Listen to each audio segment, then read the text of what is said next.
to like. All right. All caps because I want to yell at you in chat. I love this show. And we're live. There we go. There we go.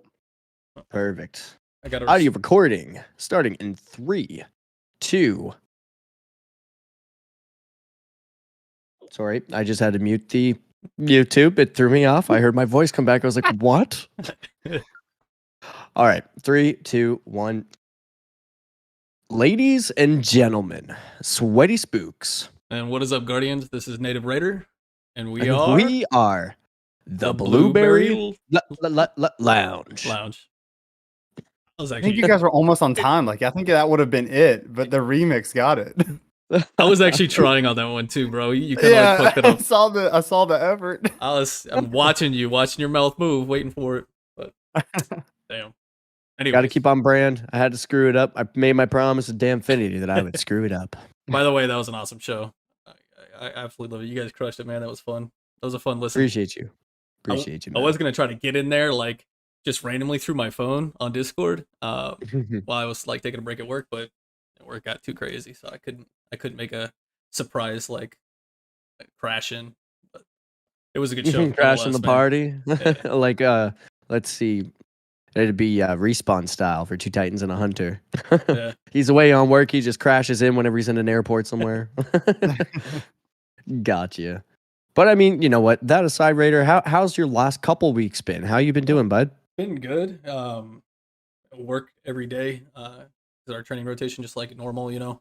And yeah, yesterday was the first day off, and I was working swing shift too, which just makes everything odd, you know. Like I have a couple hours after I wake up to get shit done, and then go to work, and then I have a couple hours after work. So you know, your free time is kind of split in half. Yeah, in 2 different times. So it made it kind of rough to get a lot of gaming in, and I haven't been doing much YouTube besides like shorts and shit like that, you know. Spent some good time with the family though. Yesterday and today, took my son and his girlfriend to the lake. We fished for a while and hung out, and gave the wife a day off, told her just completely relax, you know, like just chill. I'm gonna do dinner, so I did the whole 9, you know. It was a good day. It was a good day. I was tired as shit after, but it was good. Hey, cheers, bud. Sounds like you deserve it. I had whiskey the entire time to keep me through and work. And then today we actually went to the lake, jumped in the water and chilled, you know. Wife made some sandwiches we took there, and my son and his girlfriend. It was good, man. It was good for sure. What about you? How's your weeks been? Very good, man. I'm really glad to hear about that. Certainly coming on the tail end of a long, hard-earned work, shall I say, trail. I'm not even going to say week, because that's just an understatement, and that's an insult to you. That's not good. Oh, dear. But no, I've been doing all right. Everything's been pretty busy at work. There's been some a lot of IRL stuff going on lately. It just seems like everything's kind of all over the place right now, and hands are all up in the air and just kind of trying to hold on to the reins as much as you can, right? But no, things have been good. Been working really hard, and the thing about work, I don't know, it's unofficial, but there's an opening. And okay, so the way that the hierarchy of things work is like there's different levels to a maximum of 5. And I'm a level 4. And you would have to be a level 4 in order to even qualify for this particular position. This position would involve dispensing. Now, that would mean 9 times out of 10, my time at work is going to be spent inside of a clean room. You know that I already do the clean room once a month. I'm participating in that. So the reason it's a big deal is because you require certain certification in order to be in there to begin with. Just for the listeners out there, in case you're wondering what I'm talking about, I work for a manufacturer of medical devices and diagnostic kits. Basically, if you wanted to get a COVID test, anything, or even a diabetes test done, a doctor is going to require a diagnostic kit that we supply, and we manufacture tests that are done outside of the body. That's technically the definition of in vitro. But anyway, so this room that we're in has to be super clean.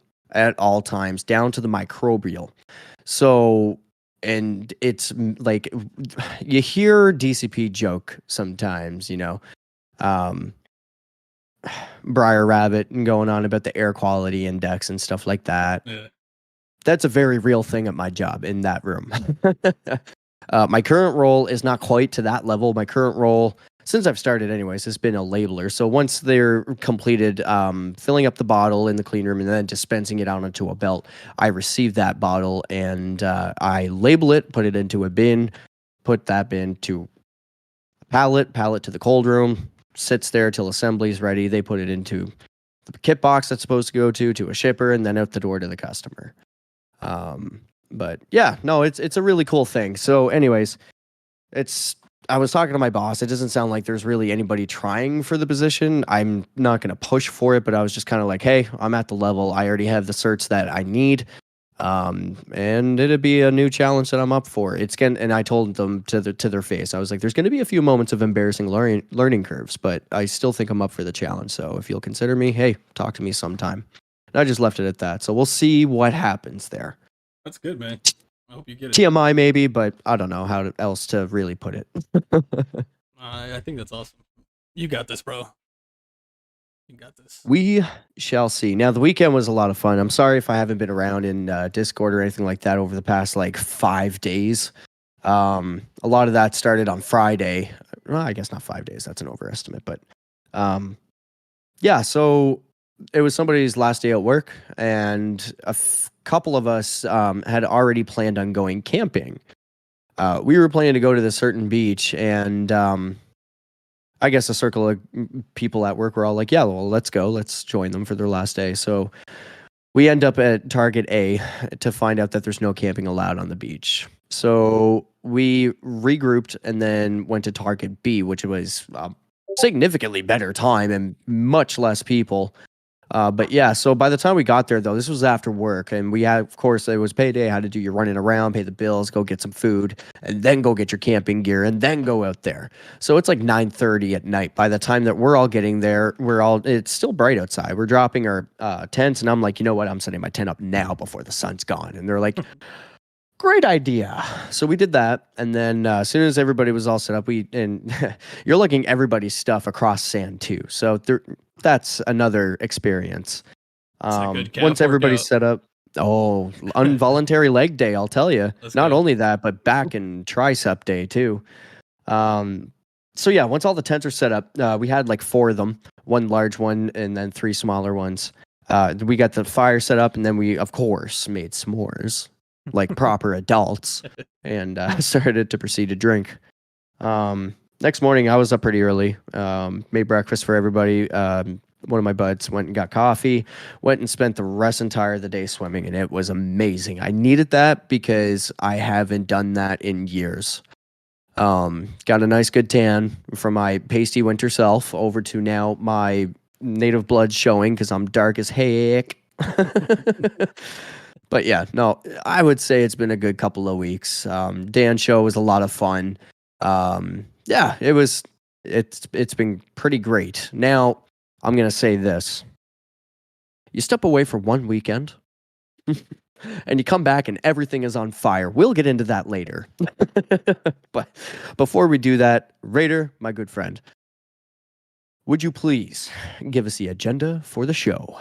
Yeah, absolutely. So the agenda, we got some housekeeping to do. We do have a guest. You might have heard him, or you might see him right now live. And yeah, we will get into the guest interview after that. We'll go into our show topic, which will be the drama in Destiny, some of the shit that's going on, some of the hot topics. We'll also are going to do something called AI, kind of like an AI takeover. So using some chat GPT, chat GPT. Potato thumbs. Ask some questions to the AI about what's the best ways to get better at PvP. And so we're gonna we'll read it verbatim. There's 10 tips to get better at PvP in Destiny 2 according to AI, and we're gonna discuss them. Is it right? Is it wrong? Expand on it a bit. And we also So a couple questions, 2 questions for the AI about getting better in Destiny PvP. We'll go into the news and notes of Destiny, which we got a twid, excuse me, this week in Destiny. Very, very small, micro, like tiny. They also had a community focus.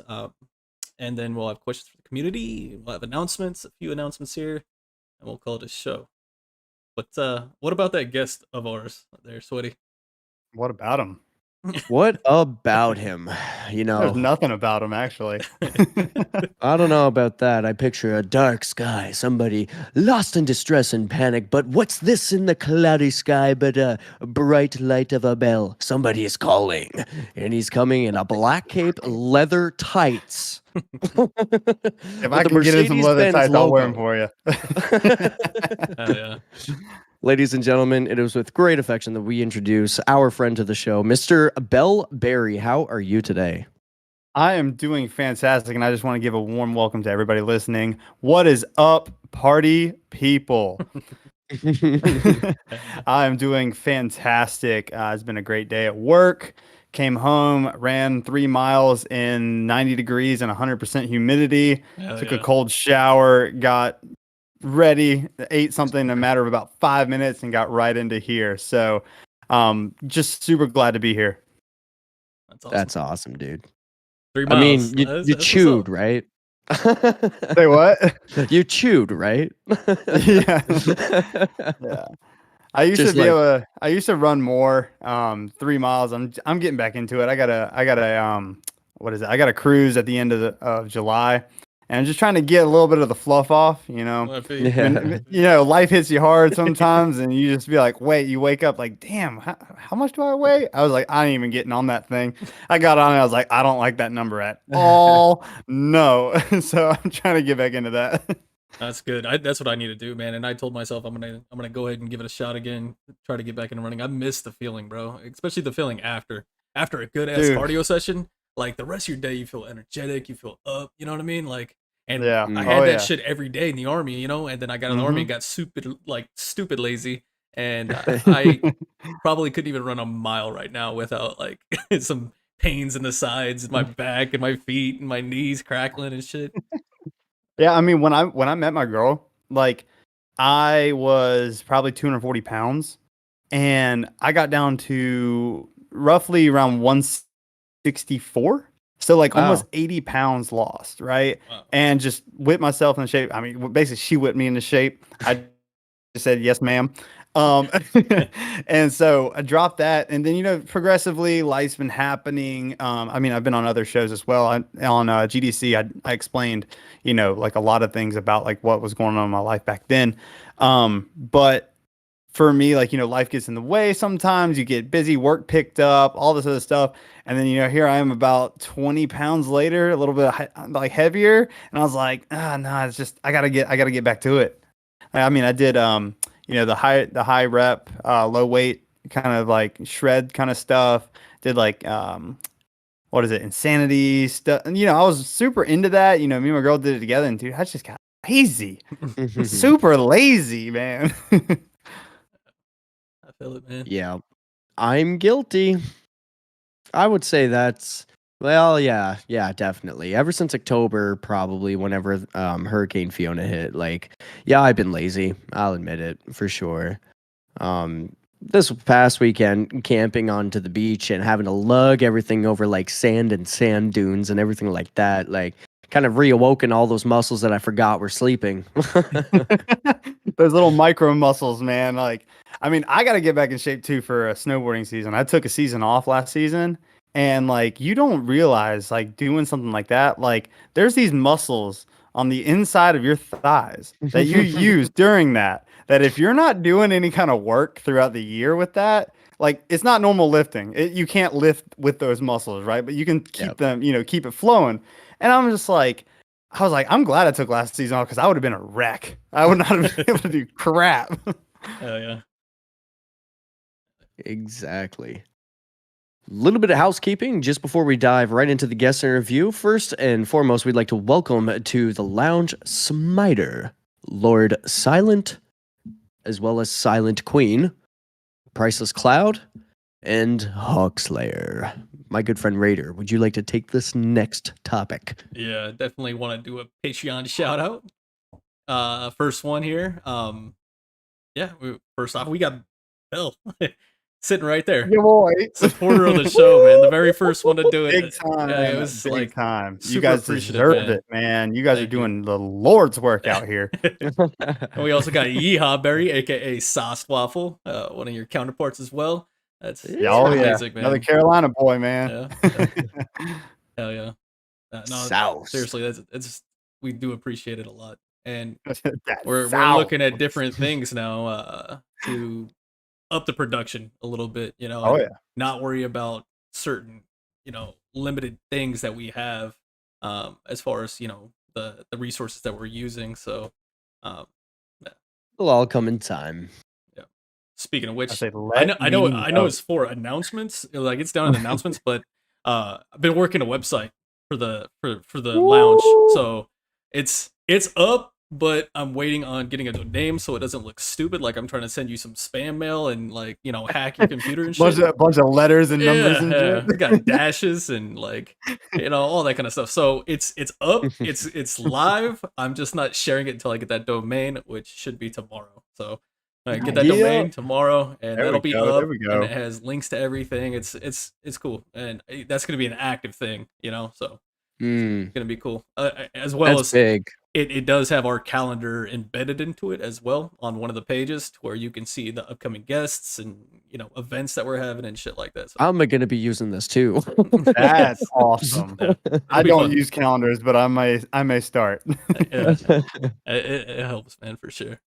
But nah, thank you guys Just again. for the record, this is all Raider, by the way, the website. So blow them up in chat and blow them up in Discord, everyone. Nah, we ain't got to do all that. No, you guys got to do it. Do it.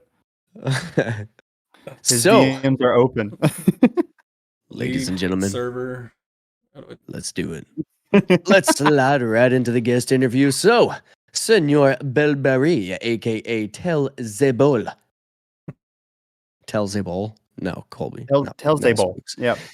It's like Pig Latin, but my name. Why don't you just tell the listeners out there who may not know anything about you, just a little bit about yourself and whatever you're comfortable sharing. Oh man, I mean, honestly, I'm kind of an open book. So, how long you want this to run? I am Toll the Bell. I am across all the Owl Sector Alliance Discords. I am usually like a PvE main. I run Titan exclusively because I ain't got time for anything else, honestly. You'll catch me on usually in chats and GDC, sometimes popping in BBL in the chat rooms, but usually it's like later at night on EST. So like around 10, 10:30, 11, I'll play for like an hour, 2 hours sometimes. But I'm here to help people. I guess, what do you guys want to know about me? That's what, because I could just go rambling. It's an open door for you, man, whenever you feel like. Well, I am a avid snowboarder. I try to do that every single year. That is like my number one passion, hobby. I do have a set of skis that I will put on every now and then whenever I am just tired after a couple of days on the mountain. So I do that too. I am a technician for Mercedes-Benz. That is my career. I've been doing that for about 10 years now. I do work with Rafi, unfortunately. I have to deal with him every single day, but love him to death. Let's see. Me being a technician, I work very well with my hands, and so like I like to build things, out of wood, stuff like that. I built my own shed. I restored a house, which we are now renting out. We're trying to get a renter in there. So we got a property and we're trying to rent that out now. So kind of getting into like the real estate-ish kind of thing too. Yeah. I guess you could all wrap it into being an opportunist. I see opportunity. I will analyze what's going to happen and see where I can fit in. I feel like that's a big aspect of my life, honestly. But it comes down to like, okay, somebody doesn't want to help with this, but I got to get it done. So I'm going to figure out how to do it myself because this dude doesn't even want to do it. So then I figure out how to do it myself. I learn that skill. I bank that skill, and then I kind of move on. Now, with that though, there's a lot of projects that happen, right? I have an insane amount of ADHD. If no one, whoever's played with me can probably vouch for that. And there's a lot of started projects and not a lot of finished projects. I learned that skill. I'm like, oh, I got it. I know what to do. And then I'm like, okay, what's the next thing? But what about this over here? You didn't finish that. But now that comes with like a very fun play style though. So like I always say whenever I'm joining in on PvP, PvE, stuff like that, like I'm not bringing damage, I'm not bringing the KD, but I'm bringing the fun. I'm gonna try fun every single time I hop in that. Because if I'm in a mood or anything like that, and I'd say this to anybody, if you're feeling kind of like agitated, maybe just do a little solo work. You know what I mean? Yeah. Do a little solo work and then hop in. You know what I mean? That's good advice. Sound advice right there for sure. You had Raph hit you up already in the comments. He's Of course he did. he's on the YouTube studio. He's on YouTube. I'm not live. even looking at it. He said he's gonna do it today. Yeah, just a little heartwarming message for you there whenever you get a chance. But I don't even. No, I'm not. You can read it out to me. Read it out on air. it just says Bell sucks with multiple S's. I mean, he's right. Yeah, he's right. Yeah, no, I do suck. Yeah. he also said that like he taught you everything that you know about being a technician. Is that? Yeah, he taught me how to break everything. He taught me how to lose tools. He taught me how to make the advisors super pissed off. Yeah, he taught me everything. Yeah. No. In full, respect. I mean, I took him under my wing for a while there, and he did a very, very good job. I will give him that. And he is off on the other side of the shop because they separated us because we talk about Destiny too much. And so they put him over there.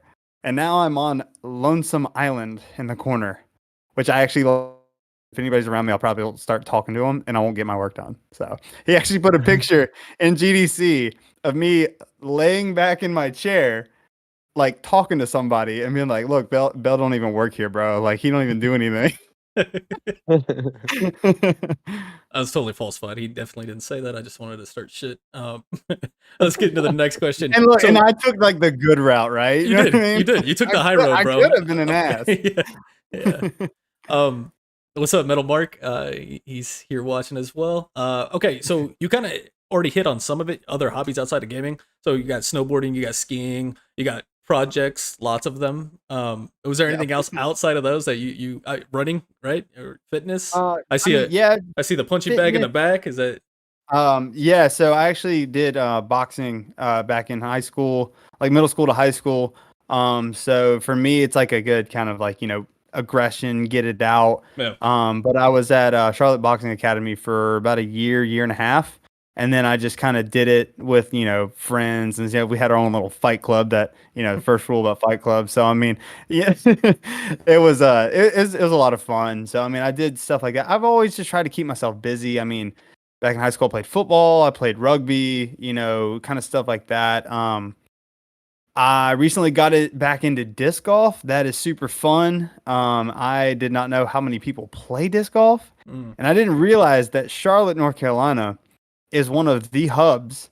I think it has the most courses per city code in Mecklenburg County, than any other city in America. I had no idea. And when we started playing, I was like, hey, we could go to this course. And I was like, hey, there's a course right down the road from that. Oh my, wait, hold on, there's another one. And these things are 18, 20, 21 holes of disc golf. And I'm like, I don't think we could run out of courses to do. And then we found a couple favorites and we go back. But I do play normal golf with my girl. We go down to Wilmington, North Carolina, down at the coast, and we'll go and play with her family. They're very, very avid golfers. So I just, kind of a jack of all trades. I do a lot of stuff, and I'm really open to I guess, failing to like try to learn something else. So when it comes to anything outside, I mean, I hike all the time. I try to stay busy. I guess one last thing would be, I mean, I do have a second job. I am actually a bartender on the weekends. And so it's actually a miracle that I even play Destiny. Yeah, I was about to say, bro. Like, yeah. I mean, I make time, you know, it's like my couple hours of leisure. Everybody needs that. All work and no play makes Bella a dull boy. You know what I mean? I got to have some kind of leisure time. And I played Destiny back in D1, all the way up through the Red Destiny 2, took a giant break, came back with Season of the Haunted, which is a huge break. Trust me, there's a lot of catching up. But I played with my buddies. It was like the best game ever. I mean, I played World of Warcraft, right? Like, I loved that game. And then I also played competitive Halo. So what is Destiny? Both of them put together. Yeah, of course. essentially, Of course I'm going to play this game. You know what I mean? Like, I am like, this is the only thing I really play. Like, Diablo 4 is out right now. I'm thinking about it because I'd love Diablo. But then again, I have so much more catching up to do in Destiny. So, time is limited, but love my life. Love everything I do. I love staying busy. I'm kind of a person that has to stay busy. If not, I get really, really, really bored. Mm-hmm. So, that is me in a nutshell. That's the same with me, bro. Like, my mind is always ticking, and I think it drives my wife crazy sometimes as well. You know, because it's like even when we're at the park today, and I'm like, I was tired, you know, from yesterday, and that's her texting me in my bed. I got a little view. And like, I'm just laying there on the grass, you know, I'm like tired as hell. She's like, why don't you just take a nap? And I was like, I'll try. It's like, no, I can't. I'm thinking, you know, just shit runs in the brain all the time. Exactly. All the Yeah, time. that was like me yesterday. She was like, you really need to take a nap. Like, you've been going so much. Like, you worked yesterday. You did all these errands, like today and stuff. And I'm like, nah, I'm good. I was like, I just want to sit here and relax. I was like, if I'm sleeping, yeah, you're resting, but I'm like, I want that like mental unwind time. If I'm sleeping, my mind's still going. Yep. Yep. Thinking about where you're going to be waking up to. Yeah. So true. Absolutely. Well, you know what? I'm kind of curious about this one, so I'm going to ask it. So, Bell, if you could party with anyone from the Destiny 2 universe, who would it be? Oh, man. I thought about this question, and I would love to say all of them, but I'm not going to. But I would love to say that because I'm a very socialite kind of social butterfly kind of dude. Yeah. But for me, I would have to say I'm gonna go with Shax. I feel like he's got some cool stories, man. Like, and like I could see like his kind of bar would be like the bar that I would go to. Yeah. Like Saladin's would be super gloomy and like, oh, I miss my friends kind of stuff. And I'm like, okay, no, Osiris, he's not even going to one. Like, but like Shax would just be that cool like oak bar, and he's like, hey Guardian, it's stuff like it's that. Loud, like, it's boisterous, yeah, loud and on, stuff. Yeah. I mean, have you guys did you guys know that there's a mixtape in Zavala's office of Shax and some music? There is. If you go there into Zavala's office, there on the left corner, there is a thing that you interact with, and it says play mixtape. And it is a EDM music with Shaq's quotes from the Crucible over top of it, and it's in game. I found it the other day, and I was like, "What is this?" That's awesome. Yeah, like he knows how to party. Like obviously he knows how to party. He made a mixtape, so that's awesome. I didn't know that. I knew that there was a little thing that you could interact on his desk, the little ball ticking thing. I forget what those are called. Yeah, yeah. I didn't know that. Yeah, I'm curious. So though. You guys want to know the story of how I found that? What's up? So over in the GDC, me, Hammercrasher, and Wormwood were messing around one night, and we're like, dude, how cool would it be to turn your HUDs off and play a game of hide and seek around the tower with rules? And so we actually put it in the 100.io, and we made that happen. And low-key, I forgot about it. I jumped in the chat because I saw. I was like, "What's up, guys?" They're like, "Hey, are you like?" We've been at this for about 5 minutes or so, trying to get everybody. Are you coming? I was like, "Coming to what?" And I was like, "Oh, that's tonight." Yeah. I'm on my way. So we played that for like an hour or two. Just we would pick an area, we'd turn our HUDs off. Now, the seeker would turn their HUD off. If you were a hider or whatever, you could turn your HUD on if you wanted to, just to see if he's getting close, right? And then it ended turn up into like an infected game from Halo. So like the people that like left their HUDs off, they were like, we had to trust them. They're like, yeah, my HUD's off. It's like, okay, well then join the seeker so we can speed this up because it was taking a while, honestly. And so like we started doing different areas, and so then I was like digging around and stuff, and then I went into Zavala's office trying to see like if we did this again and chose a different area, what would be some cool hiding spots. And so that's when I went in there and I was like, what the fuck is this? And then that's when I found it. Nice. Awesome. I want to do that with the community, like a host of different events, right? Like a bunch of different events. That being one of them, a fashion contest, this, like maybe like 5 different things, and with a prize. See, the community is what makes this like it's like the icing on the cake. Destiny's the cake. It's sweet, but it's also kind of dry. But then the community is that icing on top of it that just puts it all together. Yeah, for sure. Big time. Okay, I gotta ask you this: why are Titans the best class in the game? Well, this feels a little one-sided. Just look at the kit. What are you just look. That's a legit question. Come on now. I'm just joking. That is a legit question. I may have typed that. I don't know. Very opinionated question, but it's a question. Pardon me. I'm just joking. Or maybe Behemoth. Why is Behemoth the best? Because that shit got me yesterday on scrims, bro. What the that shit? You heard the super pop, and you're like, "Who the fuck is running Behemoth?" For real. Not to mention, you knocked me across the map pretty much with the Dude, Shiver Strike. The Shiver Strike fucks with people. They just don't like. They're in the air, and they're like, "What do I do?" And I just usually have a follow-up shot with that. Oh man, it's the game of misdirection. But why is it that you really like the Behemoth? Is it because it's so unique? Or so the thing about Behemoth, I don't like to take the title of. I feel like I'm a hipster. I will say, like, I go against the grain. I like to play around with different things in this game. Like, okay, there's the meta, like what you use native, like that's all you use. So it's like, bro, that's a lot. No. I'm just playing. But Peacekeepers and Ikelos is something. Anyway, it hangs his head. But no, like, so I was playing around with stuff, and I was doing stuff with like, Arc, and I was like, okay, this is like kind of vanilla. I was like, it's there. I like it.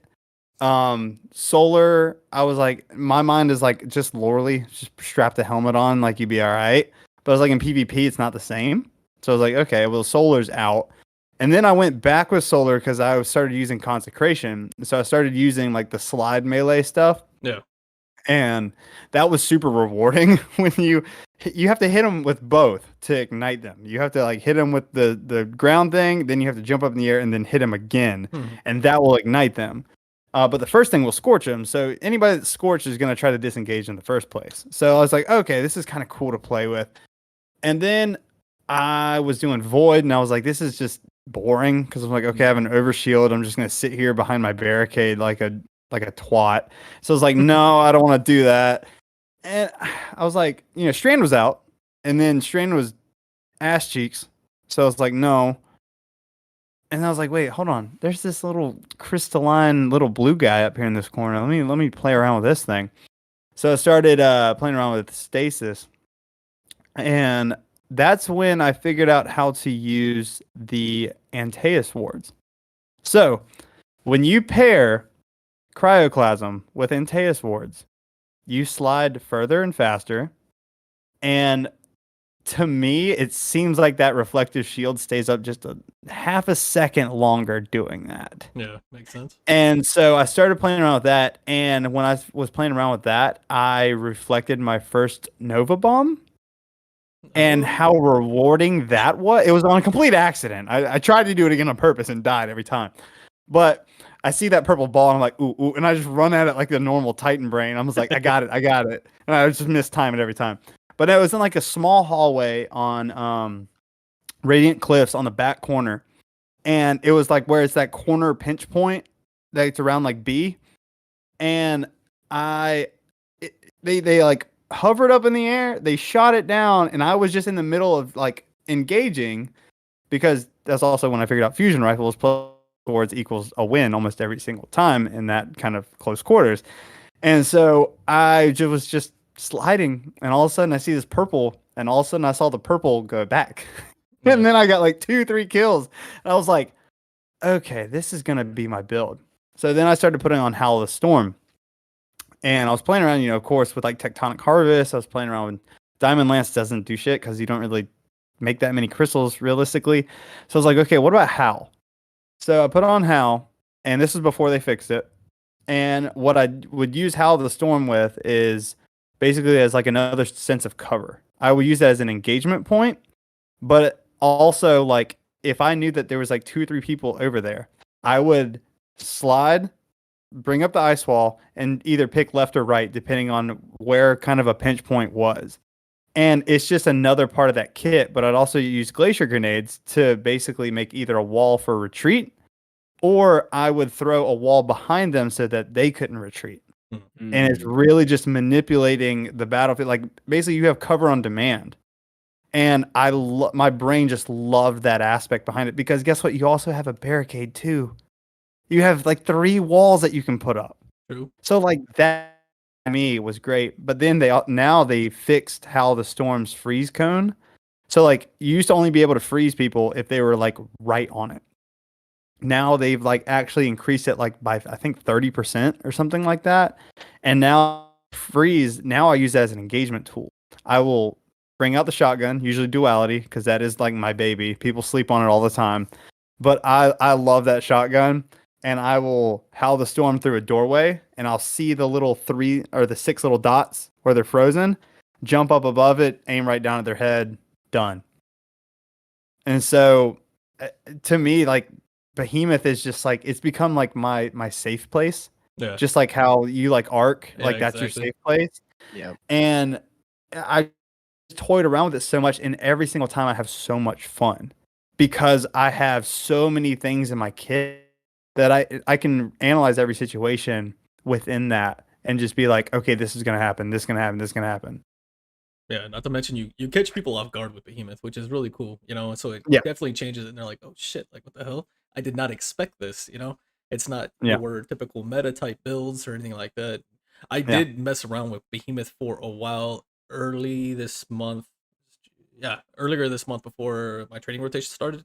And I had a build that I was doing, like a whole build video with a Stasis Titan, and it was actually really fun, man. And I never fucked with Stasis. Like I unlocked all the fragments, and I was just like, I'm cool, It was a Shiver Strike that bugged the shit out of me. Like to sit there and try to get that melee off, it just felt so bad. And then they buffed it and changed it a bit, and it feels way more reliable now. I can connect a lot more with the actual Shiver Strike, but I mean, that's why I run Howl, is because that's what I'm using that melee for, and then it goes away, and then I can just punch like normal. But yeah, and I mean, I pair that with a bow. I run a bow shotgun. Usually, it is a Raconteur, fully crafted. That was part of my build too, bro. That was part of my build. Was a Raconteur. Yeah, that thing is beast, bro. Like that thing is so you hit good. Crits that you feel like you don't deserve. Like to be honest, it's so sticky. It is. It's so sticky. No idea why, but that thing is. And I just got it crafted. Like I crafted it earlier this month, and I think I meant like I don't know if I'm ready to do an enhanced shit yet on it, but I think it's close. I can't wait. Yeah. I got enhanced Archer's Tempo and enhanced Eye of the Storm. Enhanced Eye of the Storm gives you +5 stability. Enhanced Archer's Tempo, I believe, gets it to the floor of the draw time quicker. But I like Archer's Tempo. It helps in a pinch area, but Eye of the Storm is like key on a bow because you're in a lot of your engagements. like with hand cannons, stuff like that, pulses, you're gonna be in the red a good bit, and that extra accuracy is when you get that like I shouldn't have hit that headshot kind of shot. Like I shot him in the belt and it crit him. So it's like, but no, it's like it's precision frame. When you craft it, you can get it down to 576 draw time, which is stupid fast for precision. Under your skin can do the same thing.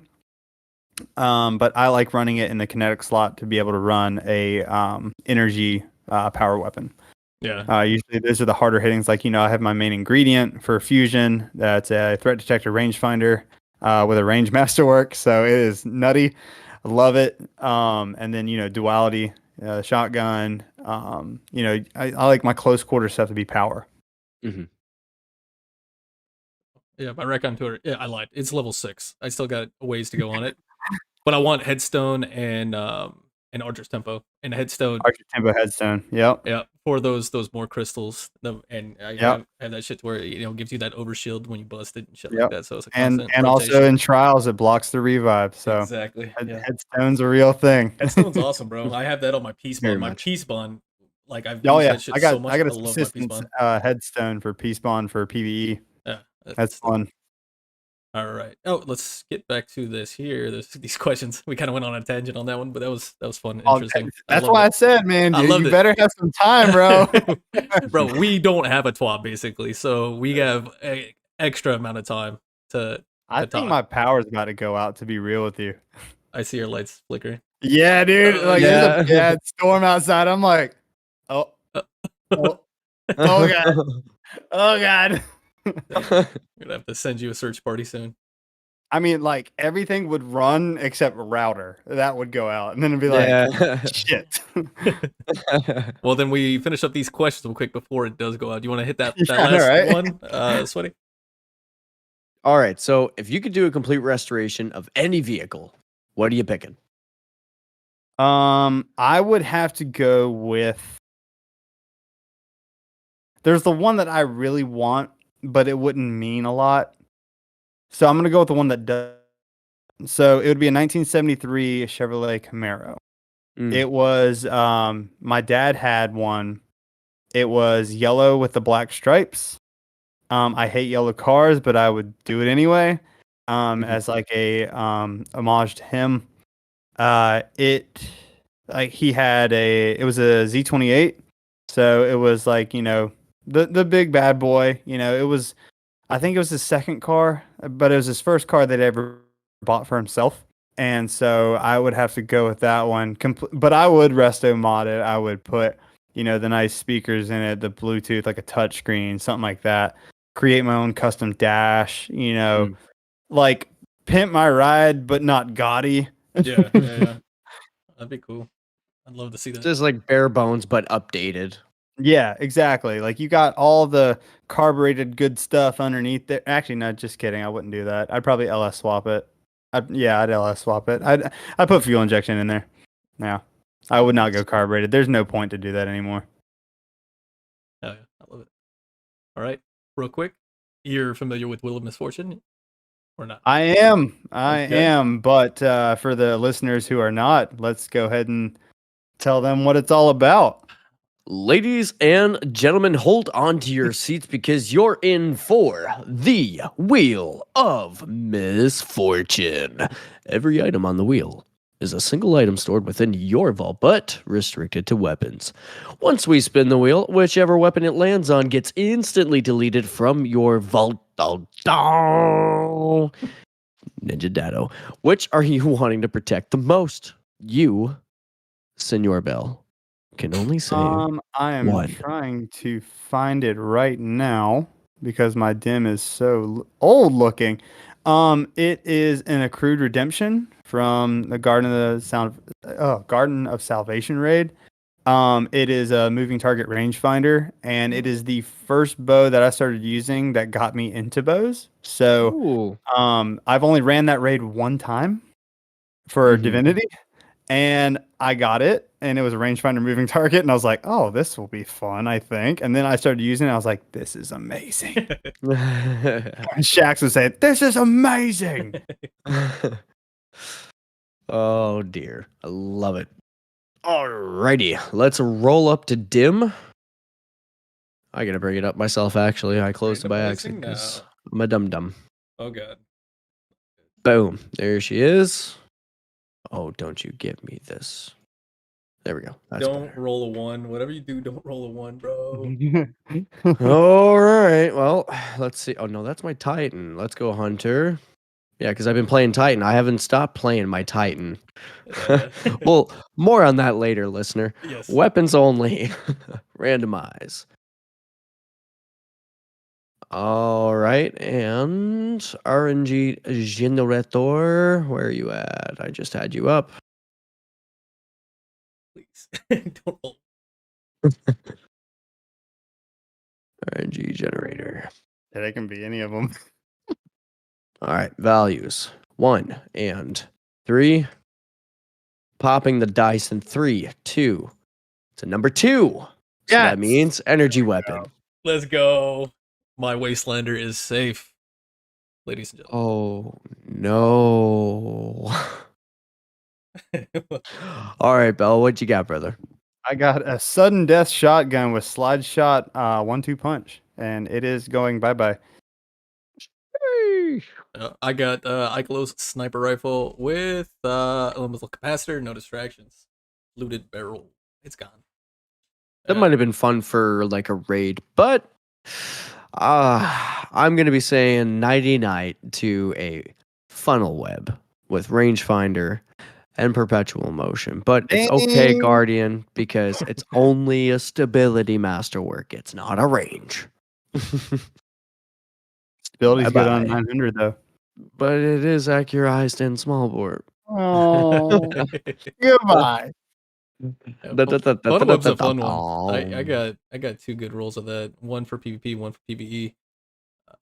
I like the funnel web. I haven't used it in a while. I should pull it out one of these days. Yeah, I used to do the spray and pray kind of like weapons and stuff, but like I get so much reward out of precision weapons, like a bow, a slug shotgun. Like I don't use hand cannons because I'm on controller and it's just not. It's not the same. The I don't dopamine like is the same. the dopamine is the same though, because it's like you hear that clink, clink. Oh, there it is. Oh yes, thank you. Or if you're up close and personal and you take the time with a slug and you just done. Oh, it's like, dude, you just got trolled. Like, I hope you know that. Like, you had the opportunity to do like 3 things and you didn't do it, and you let me shoot you. Oh yeah, Heritage, my legendary chaperone. That's one of my favorite guns. Shout out to the chat. Got Sauced in there. We got Danger in there as well. What's up, gentlemen? Let's go. Soused. There we go. Danger. A. Perfect. All right. Well, ladies and gentlemen, that's our first segment, and we're going to take a short break. And once we come back, we'll dive into our show topic. What is it again, Raider? We're going to be talking about some of the drama in Destiny this week. We'll briefly talk on that. Then the AI making us better PvP players. Chat GPT. I always fuck that up, bro.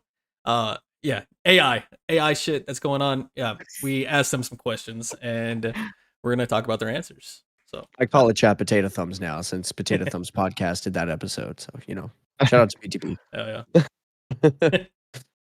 Right after this.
We're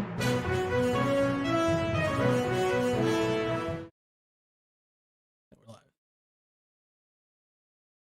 Yeah. All right, we're good. Welcome back, There we everybody. go. We are back, and we're gonna jump into the show topic.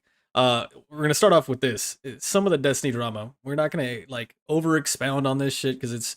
I mean, the coverage is everywhere, and I just don't like drama, to be honest. But it is noteworthy, I guess. There's some interesting points here, and the first one is the Astacross recent video that he dropped. It's got over 1 million views. Like, I mean, it popped off, and honestly, like, he ain't wrong. It's talking about microtransactions, called microtransaction hell. And if you haven't seen it, it's about a 35-minute long video, and it's he's got some good valid points, to be honest with you. Like, I can't really disagree with too much of it at all. But yeah. Bill, have you seen that one at all? I have not seen the video because just like you, I kind of stay away from Destiny drama. You know, I feel as if like I know my place and I don't play as much as these people that do it for a living. And I know that they have to do this for a living. So they have to put out content that's either controversial or, you know, stuff like that. Like, I understand that this is part of it. You know, they're there for the viewers, they're there for this, because that's the business side of part of it. But these people also keep coming back and doing it because they love the game, they love the community, they love what they're doing with it. And so I feel like a lot of these streamers like Grenader Jake, like Astacross, like any of these people that are jumping on whichever bandwagon they want to go on. And I'm not even trying to use that term in a derogatory way. I'm saying like there's certain basically things people just like kind of grasp hold of because that's the way they feel about it. And then if a lot of people get together about that, then that becomes kind of like a bandwagon. So I kind of stay away from it. Like, I saw like reaction videos to it. I saw stuff, you know, just because I watch streams. You know, I watched Astacross, you know, back when he was or before that video, and he was already starting to get to that controversial point of like, you know, he watched that one video of the guys like, I spent 9 years in Destiny and this is what I got out of it, or something like that. You know, all of this money spent and stuff like that. And he was like, it was like $700 something, right, in Destiny. And I'm like, you know, $700 over the course of 9 years for your hobby is pennies, bro. Yeah. I have more than $700 in one of those boards up there behind me, and it's like, hobbies are expensive, so it's like I don't want to hear about like all these people complaining about how they spent so much money on this game when this game has been running for I don't even know how long, like more than 10 years, more than, you know, however long it's been running, like sub $1,000 on it over the course of 10 years. Like, you know, if you're hurting for money, then I guess you need to not be playing video games and doing something else. Yeah, times have changed with video games when you think about it, man. Like, everything's it's not you pay $60 for a game and that's the game, that's what you get, that's it, it's over, it's done. There's all these seasonal models, you know, battle passes, dungeon keys, which are I admit, like, if you buy the season, I think it should come with the dungeon, but it's here nor there. But I for that video particularly, like, I think one of the good things that he hit on was the change in the price, right? So we all know from twabs ago, a month or so ago, how they announced that they're raising the price for the season, you know, so it's going to cost 1,200 silver instead of your 1,000 silver, you know. However, they didn't change how you buy silver. Like, you can't buy 1,200 silver, you know. You have to buy the next one, which is like, I don't know, 2,000 silver. I think it's like 1,500. Yeah. Oh, okay. I think you might be right. I think it might be 1,500. Yeah, I'm not sure. So a big jump. You constantly have that leftover. And you're like, there should be a way just to, can I just buy the season pass? Do I have to do this extra currency shit? Yeah. Do I really? And like the leftover is not enough to get really anything. Yeah. But I mean, at the core root of it, it's a business, it's a company, and that's kind of like what he was saying as well. You know, like, companies, they make money, right? That's their goal, is to be profitable. So they have to find out different ways to be profitable, especially on a game that's as old as it is. You know what I mean? And so it's understandable, the frustrations, for sure. I also see the company side of it, but there's definitely better ways to go about it. You know, like, I think that was the big thing that I took from it. He was, I know in the video he also kind of covered on what was it like? Oh, so the seasonal what are they called? Tickets? I think they're called not tickets. Oh, like Like the summer the solstice event yeah, cards, like the event tickets. event cards. That's what it's called. Yeah. And how it's like those are, you got to pay for the premium one that awards you 4 different exotics and shit like that. Emotes, cosmetics. I mean, it is good. Like, I still, without a doubt, love that it's not a pay to win game. I stand by that. I don't think it is a pay to win game. But No. because it's cosmetics, bro. But then again, cosmetics are so big in this game. You want to look badass in this game, so it's like kind of like that drip is real, man. for real, yeah, man. Like, so, it's definitely not pay to win. If people that are listening have been seeing shit out there, pay to win, it's definitely not. That's not the case for this game. No. And I love that they've kept that. Now, granted, you do have things like when getting the pre-order for Lightfall and getting Quicksilver Storm, 6 months earlier, whatever timeline it was for that. But I don't know. I haven't heard really anybody touch on this though. So everyone's saying pay to win. I don't believe anything's really pay to win, except a couple exotic ornaments that change your sights, True. like on Crimson. And I recently, so I am a sucker for the way that the DSC weapons look. And when they came out with that one for Monte Carlo that made it look like a DSC weapon, I was like, all right, I'm going to get this. I don't care anymore. Like, I just keep looking at it in the store. And I was like, window shopping, and I'll get it. So it changes the sight on that thing to be a big circle with a red dot in the middle of it. And your field of view is unobstructed with that. And it's kind of a pay to win. Honestly, like, using it now, I'm like, and it's already got decent range. I was like, and see everything. It's nice. Yeah. So I know someone's gonna bring that up at one point, because that was a big discussion when that ornament came out for Crimson. They're like, "Hey, is this pay to win?" People made YouTube videos on that stuff. Like, this is pay to win because you can see so much better. Your field of view is unobstructed. And I was like, well, hopefully that's just the only one. And then now the Monte Carlo thing, like, maybe I just ruined that for everybody, but that is a thing, and it changes it a lot. So, and I mean, I love it though. That's a valid point. What do you think, Sweaty, on this topic? Asterisk, we are non-conventional players, and the opinions expressed are our own. Yeah, in terms of the microtransaction video, I have not seen it. To be frank with everybody, I was kind of unaware all of this was even happening, because I mean, I made the pun at the start of the episode, but I mean, I really was. I have not had a strong online presence over the past week. So I know that some of these videos might even be older than that, and I've seen some of it, but I mean, similar to Bell, I tend to purposely direct my attention away from controversial Destiny related topics. I don't know, it's just a personal choice. It's just because I don't like drama. I like finding out certain things, sure. But if it just seems like we're just gonna throw Bungie under the bus type video, I'm like, I don't know. Like, there was one that I watched today, and it's funny because it does have that controversial title. However, I gave him 15 seconds to capture my attention, and he did it. And it caught me up on everything that has been happening. And I'm not going to reference a video because it's not relevant. It's all the same topics. Everybody's been watching the same videos. It's all the same everything. It kind of sucks to come to. Okay, so there was one point that was said at one point that resonated with me personally, because I gone through it not once but twice now. Under the umbrella of non-conventional players, we're all working adults with families.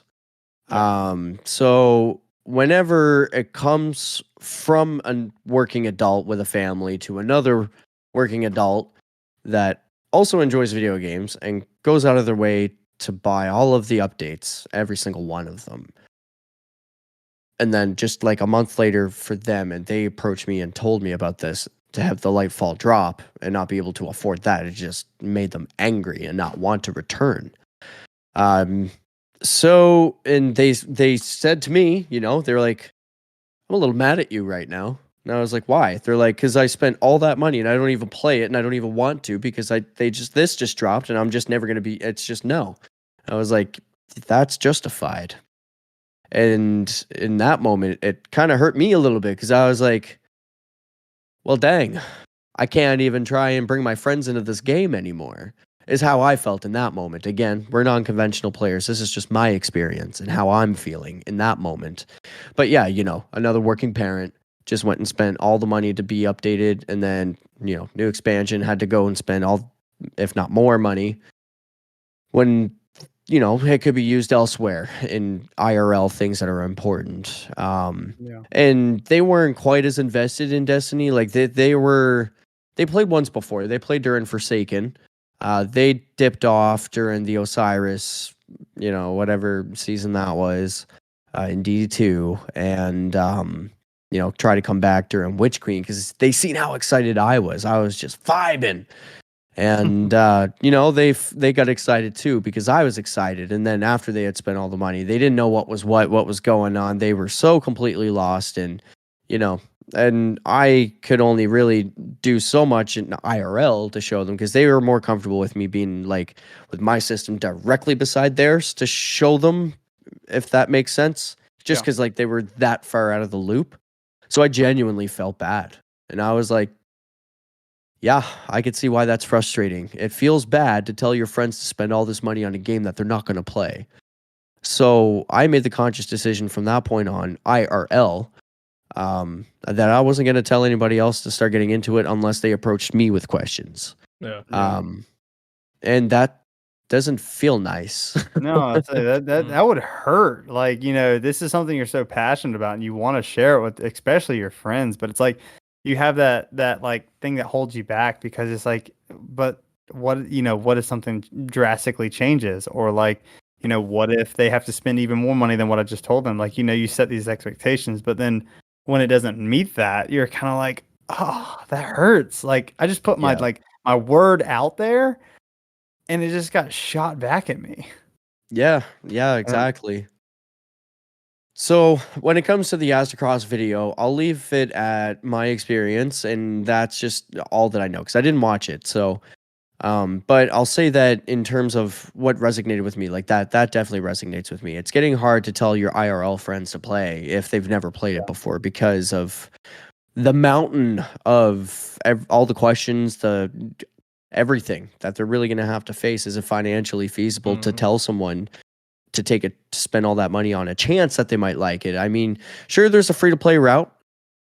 This is just my opinion, and I am not speaking for anybody else, but if it's just my opinion, the free-to-play route is not worth exploring because they just find walls, and these walls discourage them from playing because they understand that there's a dollar value behind them to discover if they actually like the game. They get an idea, but like, I don't know, it's really hard to justify to someone in that particular scenario, which is most of us.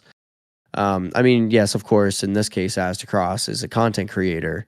And the umbrella of content creation, etc., that follows with that. But the reality is that not everybody that is playing this game is a content creator. And yeah, there's a few other things that follow under these umbrellas of topics of discussion. So server issues, that has been a personal concern of mine for now what feels like a long time. For the longest time, I thought it was my computer.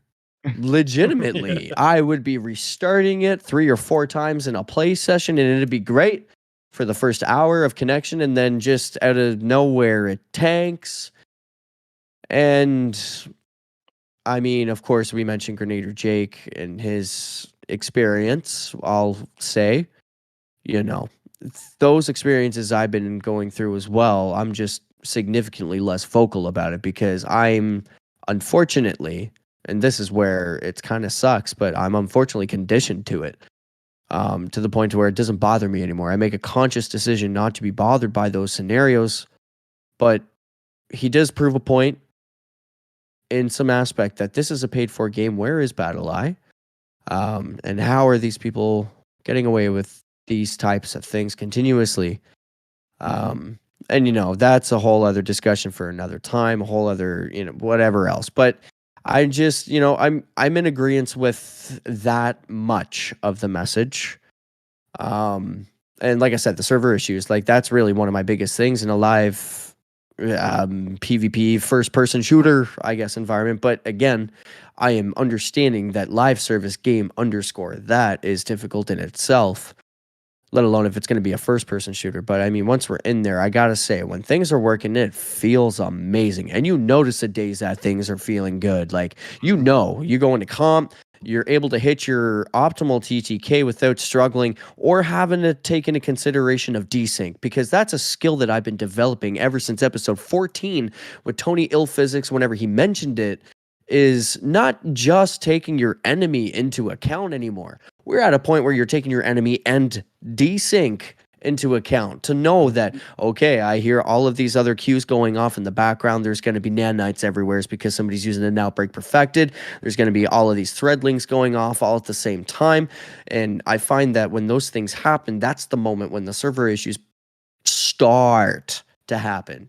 And it just drops from there.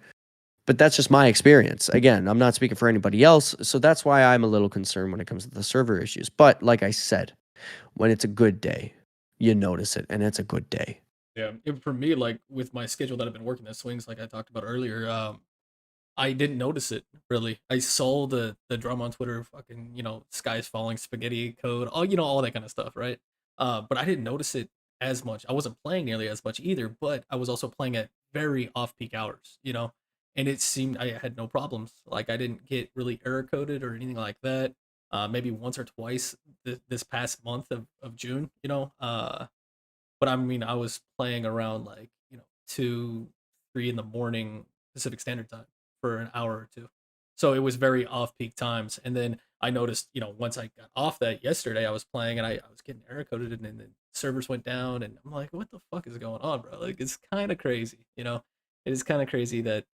And that ties into the transaction stuff to where they're upping the cost of things, but why is server problems getting worse? You know what I'm saying? Like, if we're paying more, like, should the quality also go up as well, right? Not just, cosmetics and story, which is awesome. Don't get me wrong, but I don't know. Something needs to happen with it. I'm sure they'll try to figure it out. I mean, it's a big company. They got Sony's backing now, so hopefully they do.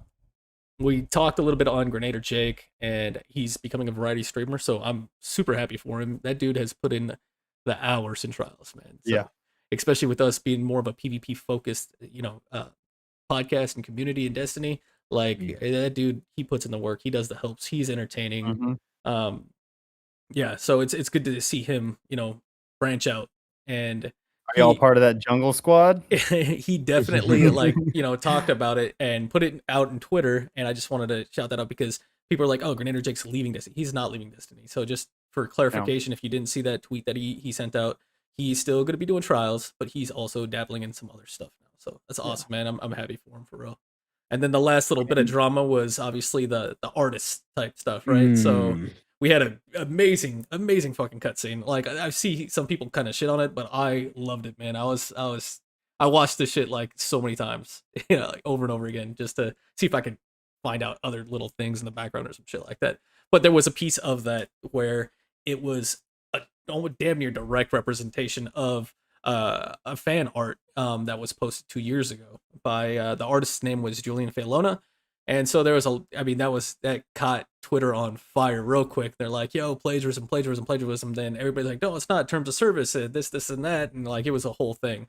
Luckily, Bungie reached out and they compensated the artists and gave him some kind of recognition. So yeah, but great art, Julian Failona. Like that was pretty dope. Should have been absolutely. Should have had art of the week. Like they should have just done that too. Give him art of the week as well. I think they made art of the year because it's in the game. True. I mean, that's pretty awesome. That's a awesome. good point. Yeah, absolutely. Anything you guys want to touch on the drama shit? Because I'm ready to move past it and get into some AI. No, I think we're ready to move past it myself. Yeah, I was gonna say I could, but I don't want to. Good. Me neither. We're gonna leave it at that. We're just gonna leave it at that. The drama is the drama. Let's get into this first AI question. So On AI, we asked, what are the top 10 best ways to get better at PvP in Destiny 2? This first one, I'm going to read it verbatim and we'll open up for discussion. Okay, so number 1, practice, practice, practice. The more you play, the better you get.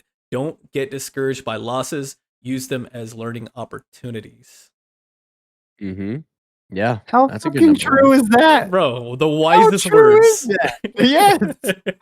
Like, if you're gonna get butt hurt because you lost, don't take the mistakes that you made, because I do it all the time. I'm like, because I'm a bow user, so I'm gonna be in lanes, right? Yeah. I'm gonna pick the lane. Oh, I see a sniper. I see that light, right? And I'm like, I can get him. I can get him. Yeah. And then I don't, and I'm dead. I'm like, why did I stay in that lane for so damn long? Now, do I learn my lesson? No, because but the thing is I know I'm making a mistake, and I'm like, okay, and I'm not mad at the other guy for literally doing his sniper job. Yeah, Like, right? you chose to have those 2 shots and waste a whole like slot because you're good with it, right? And so I'm gonna engage him with my bow. I'm like, Yeah. why am I doing this? Why do I do this to myself? It's like But taking yes, a knife to a chow. gunfight. like, if you make mistakes, learn from it.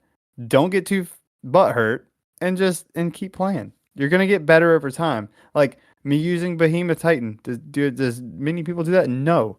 I did it as like a meme at first, and then I was like, you know what? I'm starting to learn this kit. I'm starting to learn situational awareness. I'm starting to learn the range at like how the storm comes.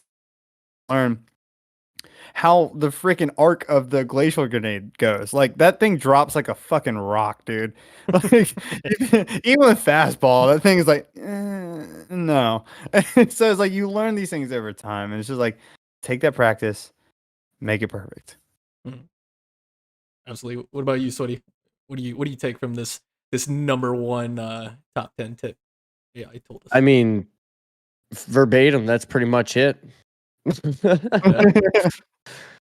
I mean, don't get discouraged by losses 100%, and then use them as learning opportunities. Like, absolutely. And use them as learning opportunities. What do I mean by that? Well, me and my good friend Raider here. You see, if you're watching this live tomorrow, we're going to enlighten this learning from opportunities. What do I mean by this?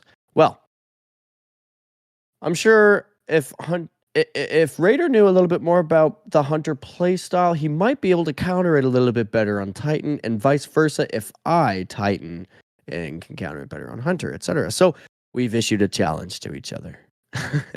We're going to go up head to head using each other's mains. So first we're going to start on Titan. And I have put together a Arc Titan build using Antaeus wards. So we're going to go head-to-head, Titans, and then after that, he's put together a Hunter build. And then I'm going to put on my Hunter. We're going to go on head-to-head, and then afterwards, we're going to start some drama of ourselves and pull Gator into this. And Fluffy. Fluffy has joined the party as and well. Fluffy, 'Cause that's Fluffy, right. it's perfect because you have Gator, he's the Warlock man, right? So we'll go into Warlocks, all Warlocks as well. And then you have Fluffy he uses all of them, bro. He's very versatile. He has all 3, so it's Exactly. It's gonna be a fun one. I can't wait, bro. Speaking of learning opportunities. I've been playing nothing but Hunter. I had no exotics. I had nothing, bro. Nothing. Not shit for it. So I had to I was like, unlock your gear showed that last night. Aspects and fragments. Like, it's, dude. I just got error code baboon, by the way. Live update. There you go. Error code baboon. But yeah, it's gonna be fun. I'm totally looking forward to that. But I did not want to go in like completely. At first, I was like, nah, I'll just chalk up the Hunter shit to a loss. I'll figure out Warlock. It can't be that hard standing in a rift and shoot things, right? So not a big deal. But I was like, nah, fuck this. Like, I'm about to go in. I'm about to go in as a Hunter, and it was fun. Yesterday's scrims definitely helped a lot too. That was a lot of fun. That was a good time. This dude just wrote me in from, I was minding my own business. And I just get that little in the bottom right corner. It says, Native Raider invites you to a fire team. And I'm like, Hawkslayer was just in our chat saying like, oh, I'm about to go do, he thought that's where we're meeting up, right? In GDC. And I'm like, it's BBL scrims, bro. Like, what? And but he's like, oh, okay, I'm gonna go over there to the scrims. And then here I am just playing solo Iron Banner, and I see that invite come on. I was like, I don't even think I can commit to this, man. I was like, but I just felt my cursor just going down there. Yeah. Accept, and I was like, all right, what do you got? What do you want? and then when we're playing, of course, I'm against native, and I was like, I love going against native, because I thought I was going to be challenging another Titan, and then I see this little skinny little leather bound hunter hopping around. I swear, time you jumped, I heard like a squeaky ball, and I was like, what is this? So my bow found your head a couple times, but dude, you blended in. Like, honestly, I'm so used to the giant shoulder pads and the lightning coming out of you, like Odin himself, and Yeah. like, here, like I didn't even see you in my field of view because you were just so small. Yeah, You're so bro. small. I You were like purposely right in front of like my face, and I died, and I was like, "How did you get there?" You're like, "Bro, I was there the whole time." female awoken and like made everything as like tight as possible. Small. Yeah. I know it doesn't change hitboxes, but I just want it to be as like small as possible, basically. And Visually, it does make changes, Yeah. especially to me. it It was, worked. it was fun. All right, Yeah. let's move on to the next one here. So the next tip that our AI gave us was number 2: know your weapons. Experiment with different weapons. Find the ones that work best for you. Learn their strengths and weaknesses and how to use them effectively. No, you don't need weapons in PvP. Not if you're a Titan. Punches, Exactly. You just use your Punches. abilities, right? Ability throwing hammers, lightning fists, shield throws. experiment with different weapons is obviously the one that I've been doing. Not only weapons, but obviously classes like we just talked about. But hand cannon, it was in the absolute bane of my existence. Like I was like, nah, fuck that shit. Like I don't care. I'm not gonna use it. I am on Xbox with controller, kind of like what you talked about, Bell. Like it's a little bit more Yeah. difficult in a certain sense. And same with fusion rifles. That was another thing, and that's exactly what I'm doing. I took myself completely out of my element, going hunter, solar at that. And then fusion rifle and hand cannon. And I am starting to develop a decent amount of work with it. Like it's starting to work more in my favor than against me. So I think that's out of this whole thing right here. Obviously, learn strengths and weaknesses is cool, but experimenting with different weapons, break out of your element, learn some other shit, try it out, give it a shot. You're gonna suck at first with it, but just keep going, and like it does get better. You're like, okay, now I can kind of understand why everybody's using the shit, even if it's not your way. What do you guys think? Yeah. 100%. No, I mean, I agree. Yeah. I mean, to even touch on fusion rifles, like, I mean, I was ass with them, and I started using them, and then I found like the sweet spot, and the difference between precision frames, aggressive or high impacts, rapid fire, all those things. If you're going to change weapon types, you have to realize that there's different archetypes of that weapon too. Like, there's the different types of frames with them, and those have different kind of recoil patterns. They have different, like even shotguns, like a precision frame is going to be an oval, aggressive is going to be that giant hexagon looking thing.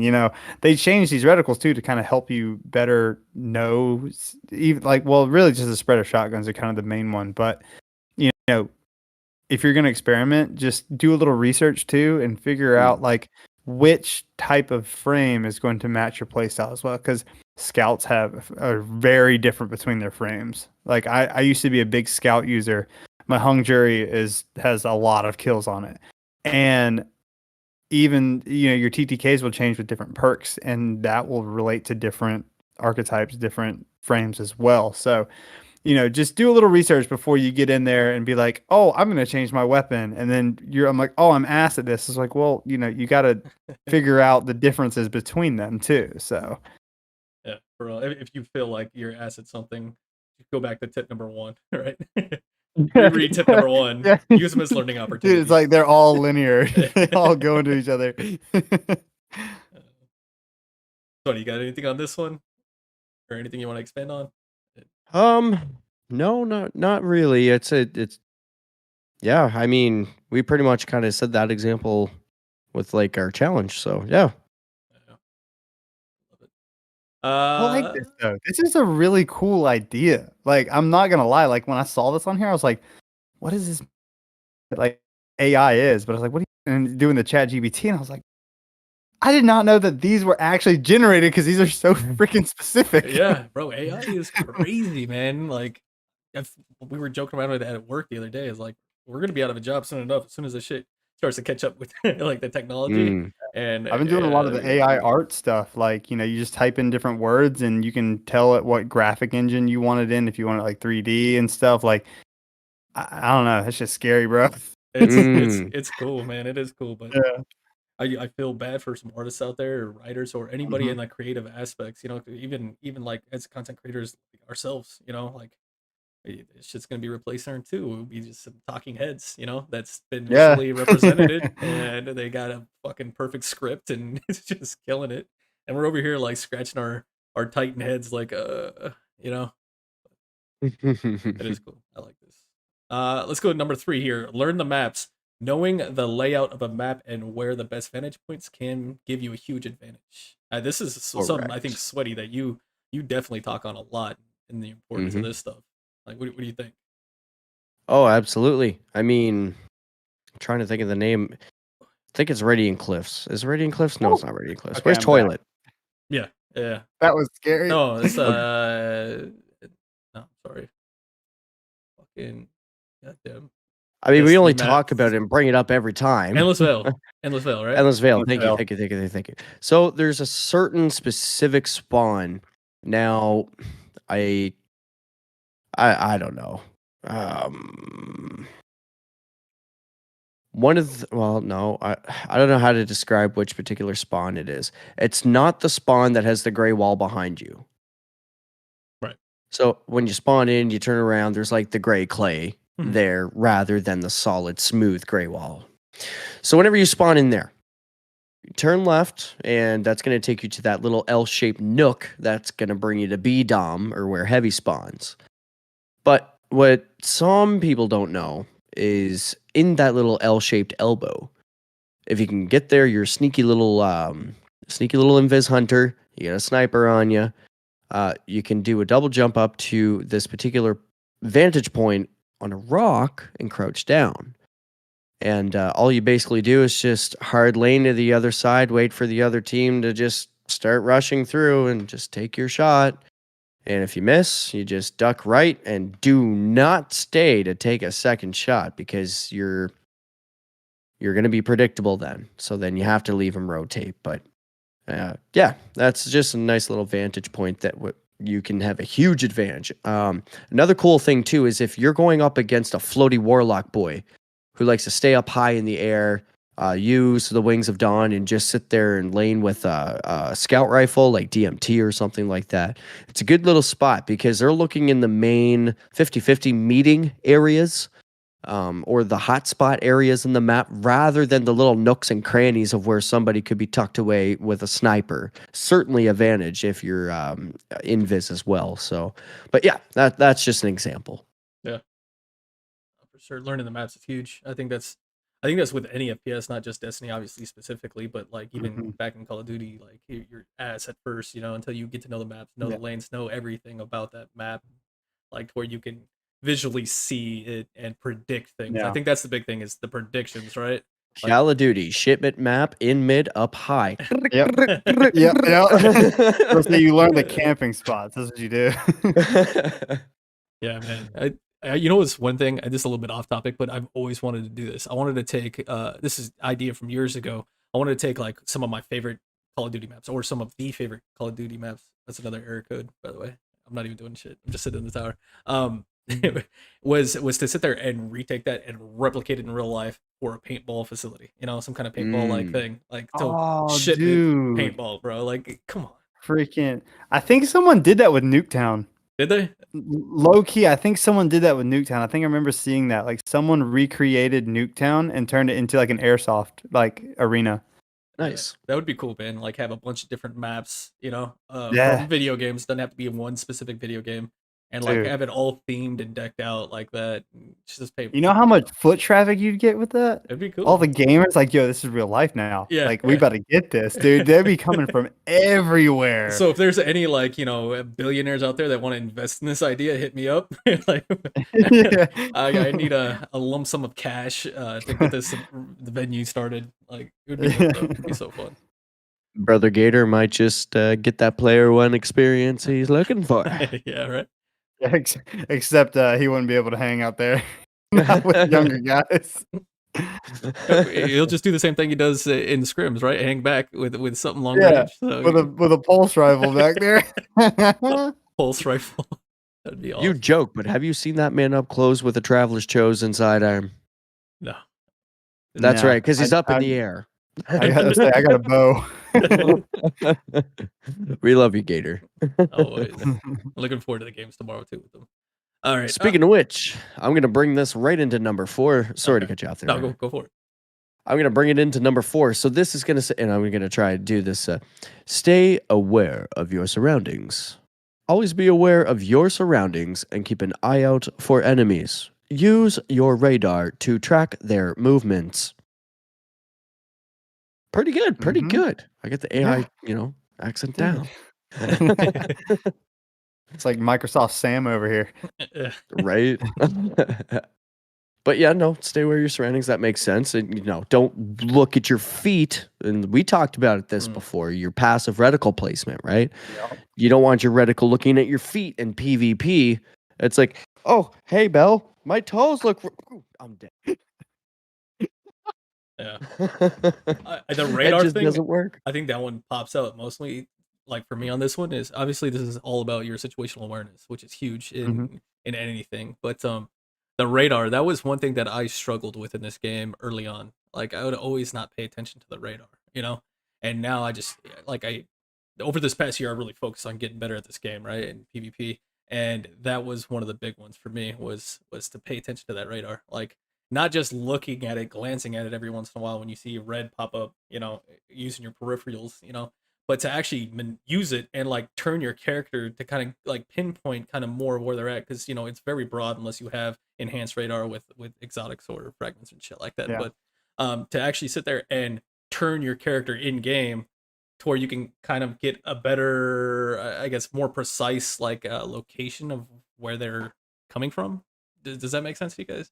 Also, I mean, with that, like you can use that to track their movements as well. Like I've gotten in the habit now of where I probably look like a madman, but as I'm running with like hip fire basically with my bow, I will just move my reticle back and forth, and I'm sweeping with the radar. I'm not even looking at the screen. I'm looking at the radar to see like where that little line on the very edge of it is moving, so I can see if they're coming into a lane. I will pre-charge the shot. I'll draw the shot back, peek, and then it's like I have a general idea of like, okay, he's there in that lane, and I can just let that shot off.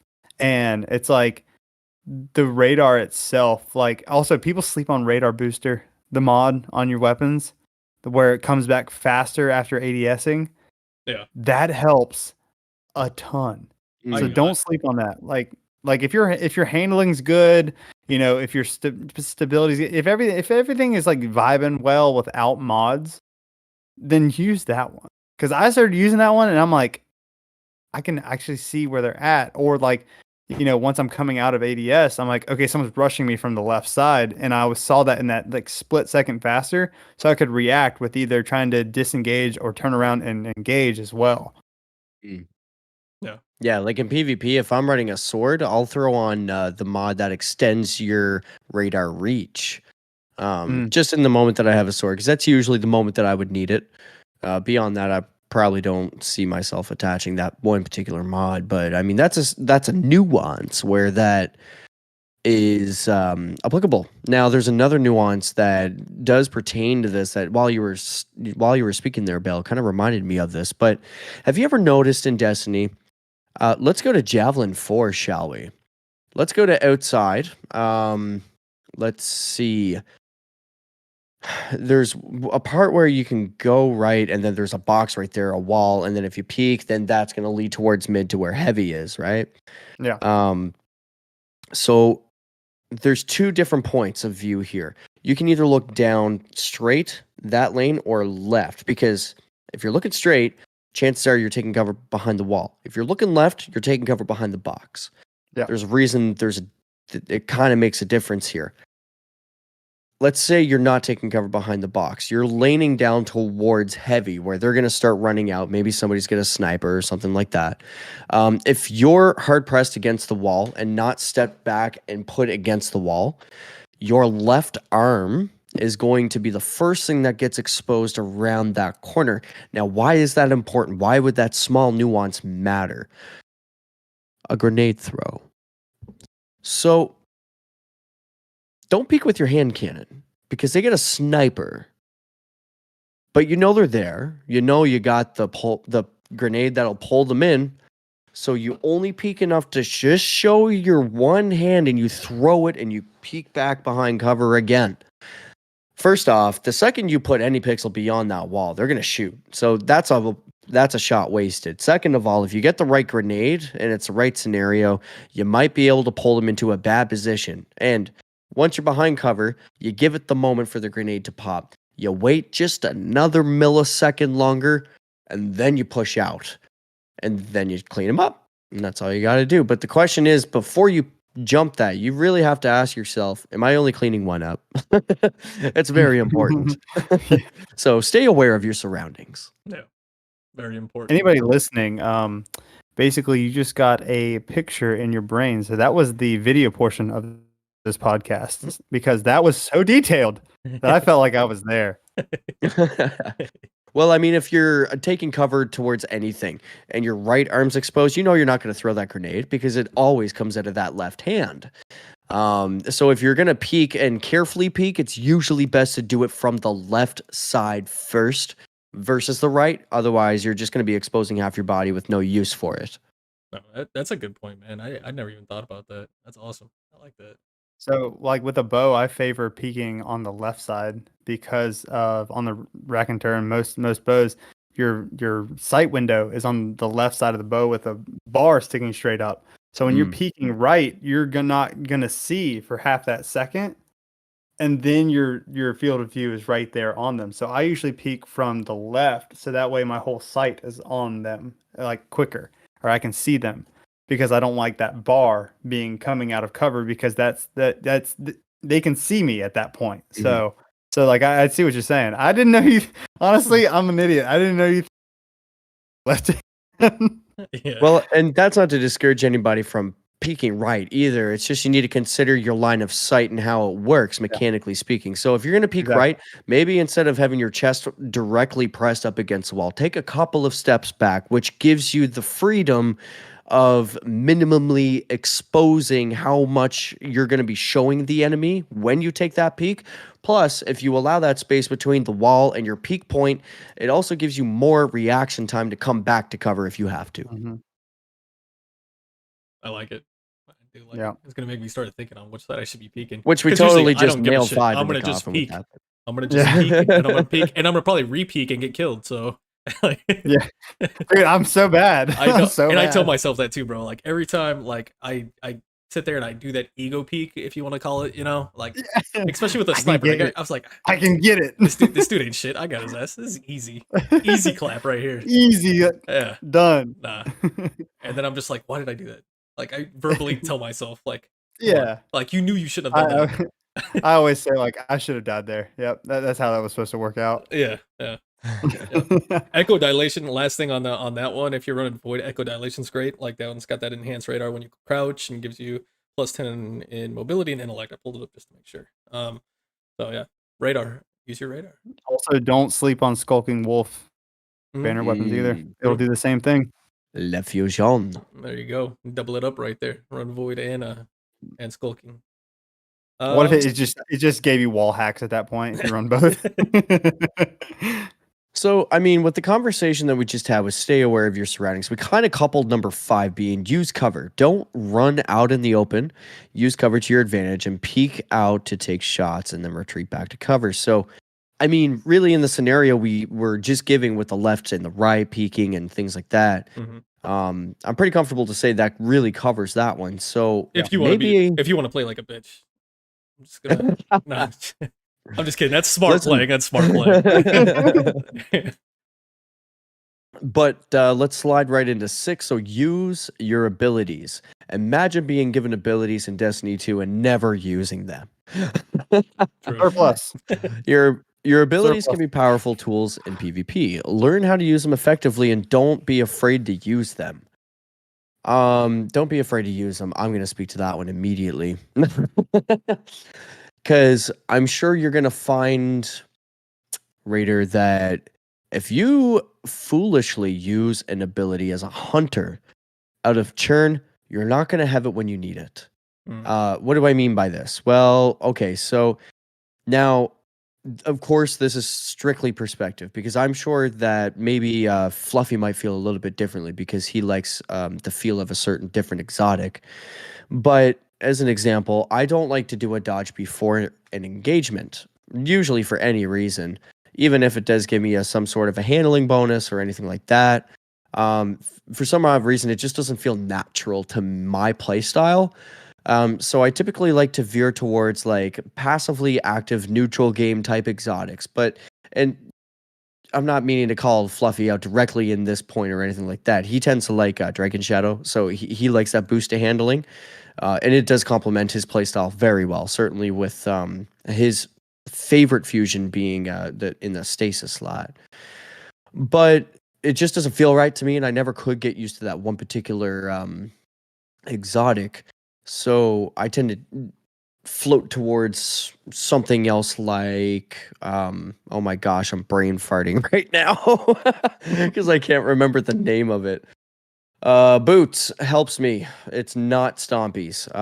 Actually no, I haven't been using that. I've been using the 6 Coyote lately, if I'm being honest with myself, and it's because on surplus weapons I can constantly have the uptime for the bonus of the handling. I've been finding, however, I tend to use all my abilities at some point, so I'm now curious on trying Aeon Swifts. There's been a conversation in the past between Kato and myself. I'm not sure if he remembers or recalls this conversation, but I remember having this conversation with him, and this was a very long time ago. I was still maybe like a green thumb to the entire Tosa community. But we were doing a raid and we finished the raid, and then we went on to PvP together, and I noticed that he kept on Aeon Swifts, and I was like, dude, what are you doing? Why haven't you switched off Aeon Swifts? He's like, no man, gives me a good handling bonus. I thought he was crazy at first, but now I find myself coming back to that conversation because I caught Tony Ill Physics doing it this week for the exact same reason. So I'm like, I might have to revisit that idea. I haven't tried it yet, but I'm keeping that one in the back of my mind. But anyways, use your abilities. That's a thought for later for Hunter talk. Moving on to you guys. What do you guys think about abilities? Rodimus in the chat, he said, Hunter suck, can't help you. So shout out to Rodimus. Thanks for stopping by, bro. One thing on abilities, like this is specific to Titan. Use them, right? That's what it's saying. Use them, and then there's obviously a balance to when you use them. However, with Hunter or with goddamn Hunter, yes, we did it, chat. Look at that, we did it. Oh man, with Titan, season fire. Specifically, like my main go-to PvP build, I run Thruster. I don't run Barricade, right? On my Arc Titan. And I like Thruster because it has a fast uptime. It gets me in and out of combat, right? It's really nice to have, and that's. Yeah, I'm not gonna even say anything about Hunter's dodge because I've been liking that a little bit. I'll be honest, it's interesting and shit. But anyways, back to the real shit, the Titan stuff. Having your thruster and using it, I will use it off jump, right? Like trials match, okay, or on Wormhaven or some shit like that. I'm trying to get to that 50-50 lane with my sniper. I will sit there and use my melee. I get it back really fast now, with the changes that they did. So I'm not too heartbroken about that stuff. Single tier, sad face. Yeah. It's just one, maybe half a tier, and then it gets sucked back in, just like on that movie. Yeah. But then I follow that up immediately with my thruster, and it'll give me that extra momentum. So I'm going forward. But that's not the only reason I use it right off jump, because I will have that back. It has a low cooldown, but also because it'll activate your Reaper mod on your class, which after using your class ability, a kill will give you an orb of power, and then that's just more towards your super with T-Crash coming in vital at those rounds. So every time I have thruster at the beginning of a match, I use it because I'm going for that kill in the mid lane with a sniper and shit like that, or whatever. It doesn't matter whether it's that or later on, you're gonna get that orb of power to drop, which is just beneficial for you and the team. So Um, I kind of went down a rabbit hole on that one, but that's as far as abilities goes. I use that shit a lot, and that's the reason I use it, not just for the mobility and in and out of combat, but that right there. I mean, getting your super first or faster than the other team is huge. So for me, basically when it comes to abilities, like I said, I use a bow. So I'm going to be in lanes. I'm going to be team shotting with people. I'm going to be doing stuff like that. But if there's ever like a pinch point where I'm either getting rushed or I have the opportunity to follow up a kill, I'm going to engage using abilities like Howl of the Storm. I'm going to engage. Like if I can get that freeze off, that's an immediate kill. But then I also have a glacier grenade. I also have a barricade for like retreating. Like if I get overwhelmed, I have that scapegoat, or I can use them offensively and stuff. I'm still trying to get that new Titan chest piece where you can throw your barricades. I think that's going to really fuck some people up. So I want to get that because I want to venture around with that too. But abilities, I'm always using them because they're there. They're part of the kit. If you can disengage and protect yourself disengaging and then re-challenge that lane or rotate into another lane, that's going to bring your KD up because you're not dying at that point. Like you have another opportunity to get another kill or like, go towards a teammate, get back in that buddy system. If you've been left by yourself, go back over to them because strengths in numbers. So. Yeah. All right. Yeah, abilities are super important in this game, and that's what makes 100%. I know this is we're going a little long on this one, but I think that's also what just makes this game feel unique to other FPSs. Oh, yeah. Right? Is the abilities, the use, the combination, because abilities are fuck, bro. Like I would say just as much, if not more important than the gunplay in the game. Right? The gunplay is amazing in this game. The abilities are fucking incredible. With supers and just the variety of shit you can combo things with, and it's cool, man. Don't be afraid to use them, but also use them wisely, I think sums it up. Yeah, exactly. That's really all I meant by exactly. All right, going into number 7 here. Stick with your team, and work together. Don't go off on your own and get picked off by the enemy. It's a big one. Mm-hmm. Yep. I like to be honest with you, solo. I actively have to work on that every single time I play because I come from a solo player background, right? The going off on my own is just what I've always done. So whenever I'm in that team environment, I have to like actively each moment be like, okay, stay with the team, stay with the team, stay with the team, stay with the team. Yeah, team shotting in this game is huge. Yeah. But stick also with a buddy. Don't forget about the importance of a good flanking maneuver. Okay, like I think that's another one that hey, if you can do it, if you can pull it off, if you got the skills to do it, while the other two are going this way and you go this way, it could throw them off. So I forgot who it was last night in the scrims. It wasn't Lord Silent. It was the they were on your team, Raider. I forgot who they were. They had a bit of an accent. I can't quite remember who it was. Legend, yes. Yeah. So he kept double jumping with a shotgun by a doorway, and he got like 2 or 3 people, and I just ran around the side. And I just see him jumping up there. I'm like, what are you doing? I just shot him with a shotgun. He's like, oh, you found me. Like like people kept funneling in that lane. I was just flanked around just real quick, and he's just still sitting there doing.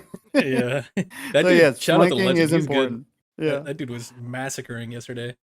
Oh, dude, on Eternity? Legend's good, yeah. Oh my god, don't even get me started. I made a for him at that point. Yeah.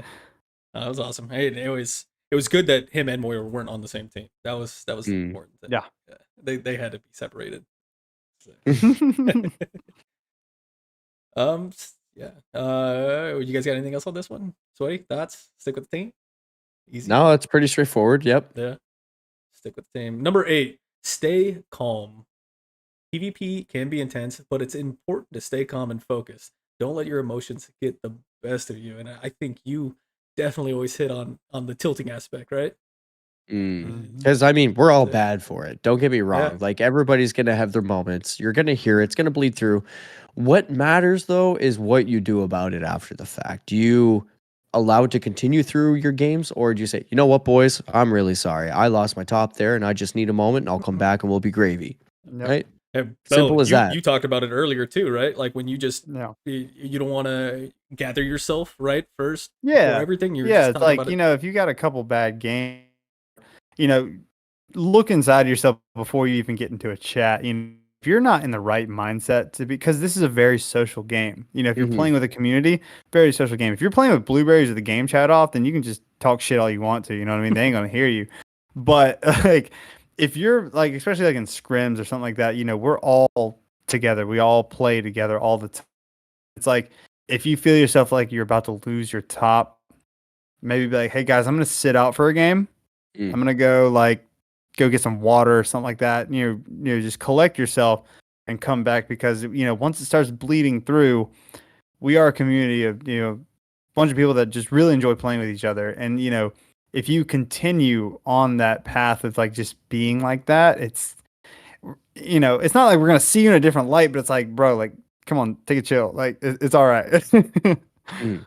Yeah, for sure. Even our scrims that we did last night, right? We did the first round of going to different Discord channels for the two teams, and then we brought it in Yeah. and just like, no, fuck it. There's only two teams here, two teams of Yeah. 4, and we had everybody in one chat, and it was fun. I enjoyed that a fun. lot, bro, because just the Yeah. little bit of shit talking. Like shit talking is cool. Shit talking is fun. But when you become triggered, then yeah, you need to chill. Yeah. There's Yeah. at the end of the day, There's it's a game. a fine line between banter and toxicity. Yeah. Yeah. Exactly. Yeah. Exactly. Like, who you can talk shit to, right? Like last night, whenever I would pick Native's head off of his shoulders, I'm like, oh, got you again. It's like my bow found you again. And you're like, fuck you, dude. Like, like, it's like, you don't take that to heart because it's like you just kind of you play with them, them, Mm. I will say too, like any new people joining the community, you're off the bat kind of like a natural, like funny asshole. If that's the what I want to use. Like say like if you have a Rodimus coming in, right? But like no one knows him. And he's just like that. That's the first impression. You're kind of like, oh no, I don't really want to play with that guy, dude. But like Rodimus, we all know him. Like but he doesn't mean bad by it. It's like it's just him and we all love him. So like he can say that. So it's like you kind of know your place too. That read the room, read the crowd, stuff like that. But there's also on another point, and I'm just going to touch on it very, very quickly, is that a lot of people don't have the same social skills as you either. So sometimes you got to give them a little bit of a break, but not too many breaks. Yeah, for sure. At the end of the day, when you're in a fire team, like, yeah, PvP can definitely be intense, certainly in a trial scenario. So I'll position it to you this way, and I really enjoy how Fluffy positions it like this too. But you're in that live environment. Do you want your teammate who just died to be super angry through the comms and further stress you out? Or do you just want nice, calm, clear, precise comms that'll help you to stay alive, possibly get his res and take back the win? Yeah. So, I mean, don't get me wrong. Like I said, I'm also very guilty of it, but that's also why I'm saying this is important because I recognize everybody's going to have a night. It's going to happen. It's just because we love this game, and sometimes you expect more of yourself, and then you're like, shit, right, it's just a fucking game. Yeah. You just kind of have to come back to earth for a couple minutes. But, that's life. That happens. And as long as you communicate that with the folks that you're playing with whenever you come back, say, hey, you know what? I really took that a little too far, guys. I'm really sorry about that. Just going to take a break, and I'll probably call it for the night or whatever. People will respect you more for that than just being angry and leaving it at that for the night. Yep. Big time. Exactly. Or do Exactly. I do and just drink when you play? And then everything's like the edges off. Some people that doesn't work, just- Raider. Stop, like, I don't even give a shit anymore, guys. Rodimus was in the chat, and I just want to pass this message on to you. He said, "Don't tell me what to do, Bell." And he also said, "I always leave a great impression" in all caps. So I think there's a little yelling there. Oh my god, that guy. All right, let's move on to the next one here. We got number 9. We got 2 more left. Number 9 says, "Watch and learn. Watch other players learn and learn from their strategies.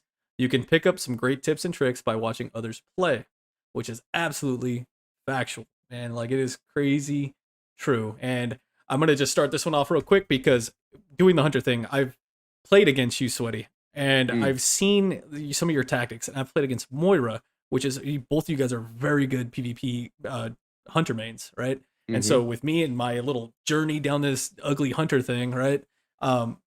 I started to pick up on some things. I was like, these motherfuckers are always dodging. Like, which dodge is that? And I figured out it's the Death Tumble or something like that. I forget what it's called, but that one is amazing. And I'm running solar, so like sit there and engage, peeking with my hand cannon, hitting some shots. Realize I'm not going to win that battle. I can just dodge out of there, heal myself with a healing grenade, and it's awesome.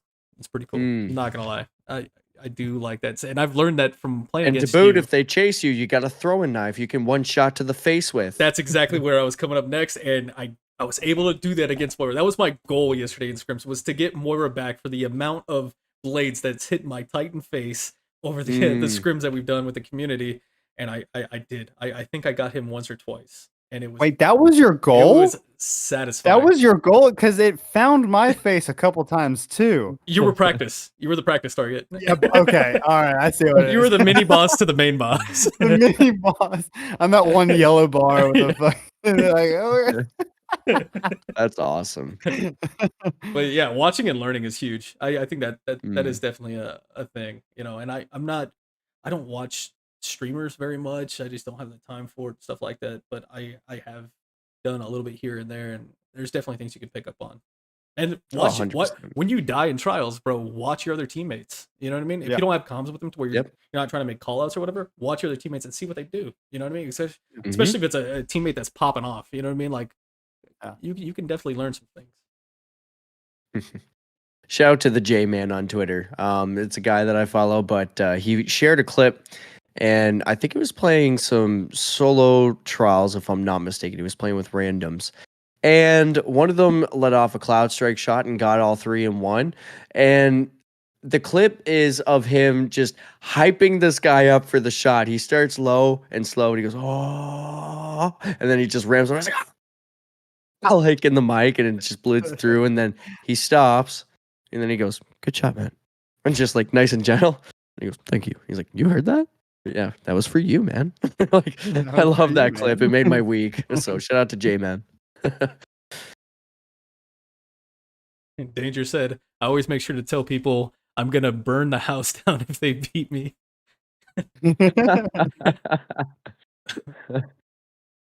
Look at the name of that dodge, because he was making fun of me for not knowing what the dodge is called. Was it Gamblers?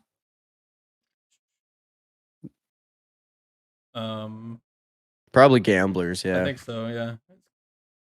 Gamblers restores your your throwing knife whenever you dodge near a enemy target. Yeah, that's what I've been using. That's it right there. Gambler's dodge. Coming around to number 10. This is probably my favorite one, and I reiterate this every time, all the time. Have fun. Remember, the PvP is supposed to be fun. Don't take it too seriously, and enjoy the game. Simple. Damn straight. Whenever we say things like we're non-conventional players, this is what we mean. This is why we avoid the drama, because at the end of the day, we just want to enjoy the game. We, of course, we want this game to succeed, because here we are. We're spending time outside of the game for the game. We obviously want this game to succeed. But don't take it too seriously too. Don't be too bummed out if you don't complete all of your goals. Life's too short. There's IRL things to look forward to as well. And you know what? Whenever you're feeling down about D2, don't feel ashamed about taking a break. And there are certainly other games out there that do deserve your attention, so don't feel bad to look at another title. Destiny will always be here. It'll always be here. And I think what I'm going to compound this, and then I'll get off my soapbox. Sorry, Raider. I think what we're going through right now in terms of the drama, to compound everything that I just said all together, I think this is going to be a pivotal point. I think there's a reason that Bungie has been keeping everything close behind the curtain. I think there's a reason they've been keeping things short in the twids. I think right now they're in their observation phase of let's gather the information. Let's gather the common nuances that are being discussed amongst all of the people. And let's talk about it. I bet that's what they're doing with their own team right now, which is why we haven't heard anything from them, because they haven't talked about it amongst themselves. And at the end of the day, whether we like it or not as a player base, it's not our business to begin with, but they share it with us anyways, and we become entitled. Yeah. And That's a good that's word. That's a great word for it. I'm gonna get some heat for saying it, but I'm calling it for how I see it for what it is. That's exactly what it is. We're entitled. So what happens whenever we have a couple of bad days and Bungie hasn't really said anything to us, but have a big fit about it and try to collect numbers to get onto a bandwagon? Admittedly, there are some solid points in here. I'm not gonna say that there isn't. And I do think that right now what we're experiencing is that, like I said, an observation phase where they're collecting that information right now. They haven't come up with a plan, which is why we haven't heard anything, but they're deciding as a team, what are we going for here? I do know what we do know is there is going to be a trailer coming. And that trailer is going to be Lightfall. Or sorry, not Lightfall, sorry, the Final Shape. Yep. And I think right now this is really cementing the foundation. And I remember having this conversation with Kingsley Mac at the start of Lightfall that this is really make it or break it, Bungie, for your PvP community. I think this is the foundation being laid for that make it or break it. And that hurts me to say it, but I mean, I'm still going to be around playing it anyways, regardless, because I've spent the time. I have the weapons. I love the feel of the gunplay. And I look forward to the changes that are going to be implemented, the changes in the sandboxes moving forward, things like that, and what Bungie does with it at some point. But I think there's a reason that we've been seeing more attention into the dungeons versus our regular core playlist activities lately. And that, like, 100%, you can't say that's not true, because sure, they've been putting some work into PvP, but Gambit's a ghost town right now. And you know what? I'm even apt to say they haven't put as much effort into the strikes playlist and stuff. I mean, they've added the battlegrounds, things like this, and things to that effect, but I don't feel that they've had a focus on the core playlist experiences that this game intends to offer outside of things like the dungeon. So, that's just a personal observation. I think we're just at a pivotal point right now, is what I'm really boiling everything down to. And why I'm saying that, to come back to the original point, I'm not allowing this to remove my fun factor from the game. I enjoy being here with these guys here at the table right now. I enjoy the friends that I've made in Destiny 2, and I enjoy playing Destiny 2 with my friends. It's the best time to play Destiny. Yeah. And I'm a solo player, but like when I'm in a fire team of Fluffy and we're playing with new folk or whatever it is, I'm having the most fun because I'm spending time with folks. And I don't always spend time with folks in Destiny 2. I play solo a lot. So, have fun. It's always should be the foresight and top number. That should have been number one, in my opinion, is have fun. If you're not having fun, what are you doing? Exactly. Yep. Again, that's just personal opinion. A lot of people that get so heated about it are the people that this is their job. You know what I mean? Like, they're the ones putting out this content, and so we have to respect them for doing their job, because without their job, we wouldn't have the content. And, we eat up that content for a reason, because we enjoy this game. We enjoy learning things about it. Like, you wouldn't know half the stuff about this game if it wasn't for content creators. So, like, they're just doing their job, and they're getting a lot of flack for it because they're putting themselves out there because they care. And so they are doing their job, and we do need that. I'm not saying that what they're doing is wrong, and please don't ever misconstrue what I'm saying to that, because somebody does have to hold Bungie accountable. Sure, yes, 100%. But I mean, I'll just leave it at, if I'm going to participate in holding Bungie accountable, I'm not going to say, "F you, Bungie, you're a bitch," like I would Yeah. to an abusive housewife or something. Like, you know what I mean? Yeah. You do it properly and you do it constructively. And if you're not having fun, you make the conscious decision: is this for me? Yes or no? And then you go from there. Yeah, simple, right? Very simple. Mhm. It boils down to, hey, Bungie, get your shit together a little bit, and people, We love you though, Bungie. We love you. stop being so fucking whiny all the time. Okay, like Yeah. that's it. That's basically it. But the last thing I want to touch on this one before we move on Yeah, is for you sure. said entitled, and I thought that was fucking spot on, bro. Like Yeah. spot on. People are entitled in this game, and it is so true. Spoiled by the amount of like communication we get from Bungie. What other game do you see out there that do some weekly posts? I'm sure there probably are some out there. So let me know in the chat if you know of one. But I've never played one where they are like a developer's this transparent, you know, with its player base. And it's not just from weekly blogs, right, with a twid, but it's also via Twitter, right? The Destiny 2 team at Destiny 2 team. Like, it's crazy the amount of openness that they have, dev interviews, Yeah. insights. I mean, bro, like it's incredible, and we've come so accustomed to it as a community, right? As the Destiny 2 community as a whole, that like if something is broken, we want answers now, you know, type thing. And entitled is the perfect word, I feel. Not everybody, of course, like that's I don't mean to generalize, but just because they've done such a fucking good job over the years of I communicating. think this week's tweet is perfect evidence. Mm. Perfect evidence. How small is it? Whenever they're communicating, how often do their personal Twitter their personal Twitter accounts get attacked? Yeah. Whenever they overshare that information, right? Mm-hmm. So I think, personally speaking, I think this is what we asked for. Yeah. With the loudness to the degree that I've been seeing it. And I'm not speaking for everybody by any means, but like I said, at the end of the day, these are people and they're experiencing it just as much as we are because they're playing the game too. They're also experiencing the other games as well to understand different system experiences and what they have to offer. So, again, keep the conversations constructive. These are people at the end of the day. They don't have to tell us anything, but they do, and we become entitled, in my personal opinion, which is now resulting in the minimal communication that we've been receiving as to protect themselves because they've been personally attacked in the past. True. Yep. Absolutely, man. I love that.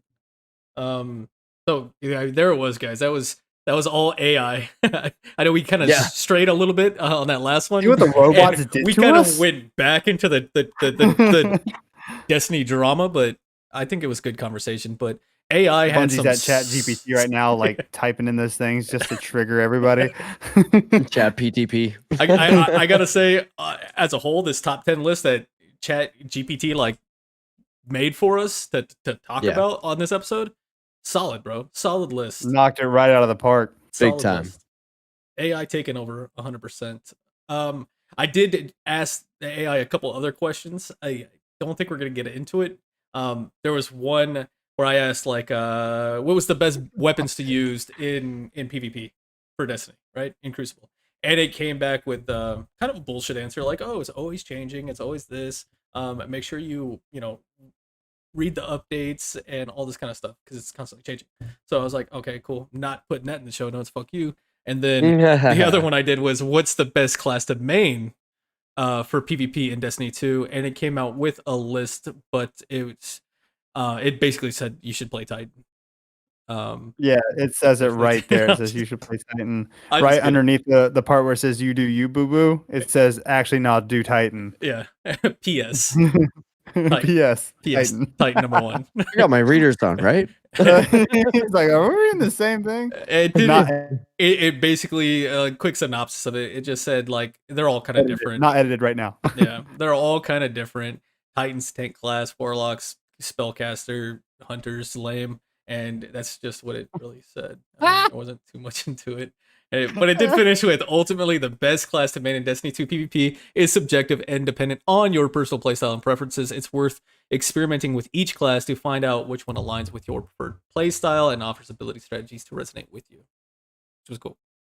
There's a Bungie dev that just answered this stuff for us. Like I'm telling you, It man. routed directly to his Twitter like DM, and it's like, okay, reply, hurry up. Oh yeah, Yeah. Like, oh, here's another one. but it was cool. It was fun playing with AI just to talk some PvP stuff on the show. I thought it'd be kind of cool. I've been messing Big with a lot of AI, but like, you guys ready to go to this week in Destiny?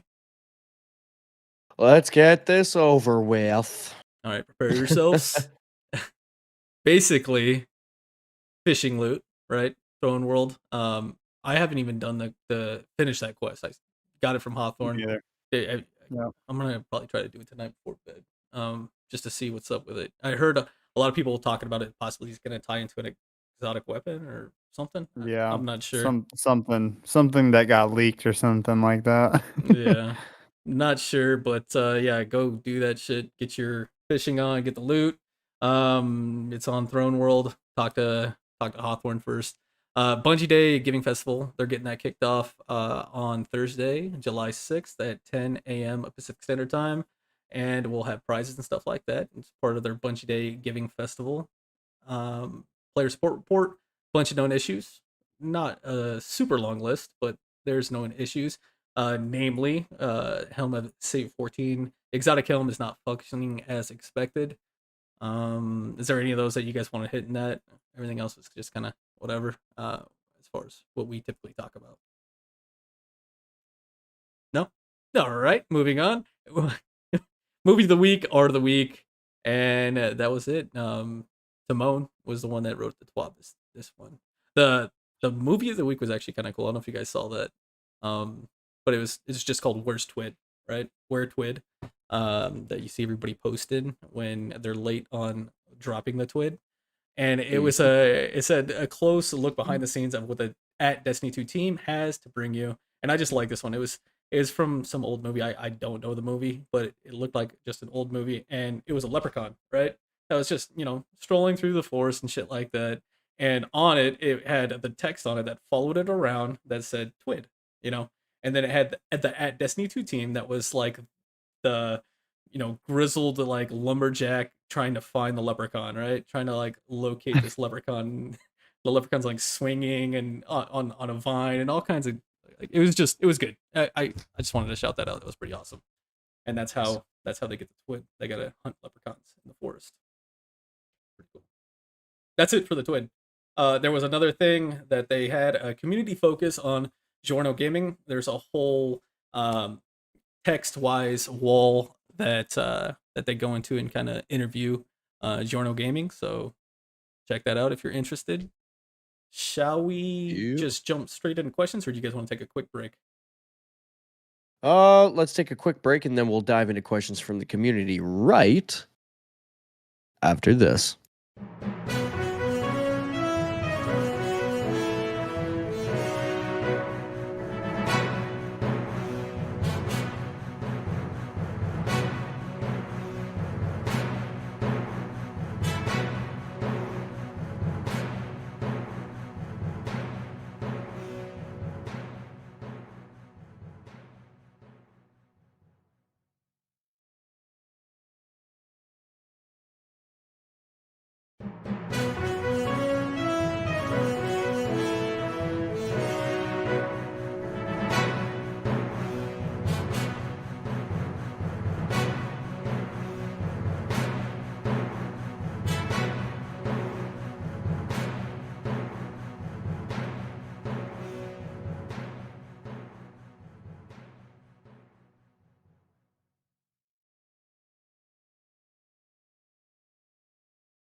And we're back.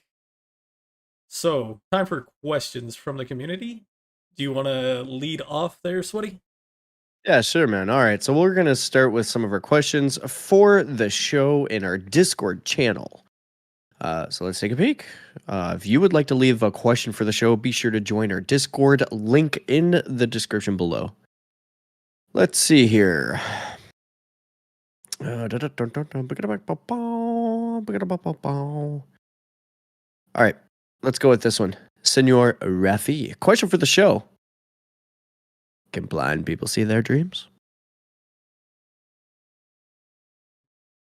Yes. Yeah. That's interesting. Yeah, I think so. No, I think that's probably, and it's probably the only time they can see. You know what I mean? Like they're going off of like, perceptions of what they think is, and that's what their mind can, it has that time for your brain to really give you those thoughts, those visions, stuff like that. Like I think that's when like they can see the most. That'd be interesting. I saw some technology that it was shown on the news on KTLA, and it was interesting that they have these technologies now that's able to read your brain basically while you sleep, and it's not exact match to what you're dreaming about, but it's very close to it. Like it showed one to where somebody was sitting there dreaming, and they were dreaming of a certain cityscape. So they showed that on one side, right, of with a person's description, and then what the technology could see, and it was a different city, but it was the same cityscape going through the sky and stuff like that. Kind of crazy. But I'd be kind of curious to see what blind people like perceive, like you're saying. That'd be interesting. Yeah. Interesting. All right, next one. Here we go. We have let's go with a bionic koala. Question for the show. I went on my Ascendant grind yesterday and got it done, but in the middle of the grind, I had some games that were where I got absolutely smoked. So basically, what I'm asking is, how do you guys handle tilt from hard losses in any D2 content? I definitely won't like. I definitely don't like being the reason why we lose games. Good question, Bionic. Yeah, well, I mean, I think we even addressed this earlier with like, excuse me, the bottom line should always be to have fun, right? Yep. If you're not having fun, then maybe you're not going to perform as well.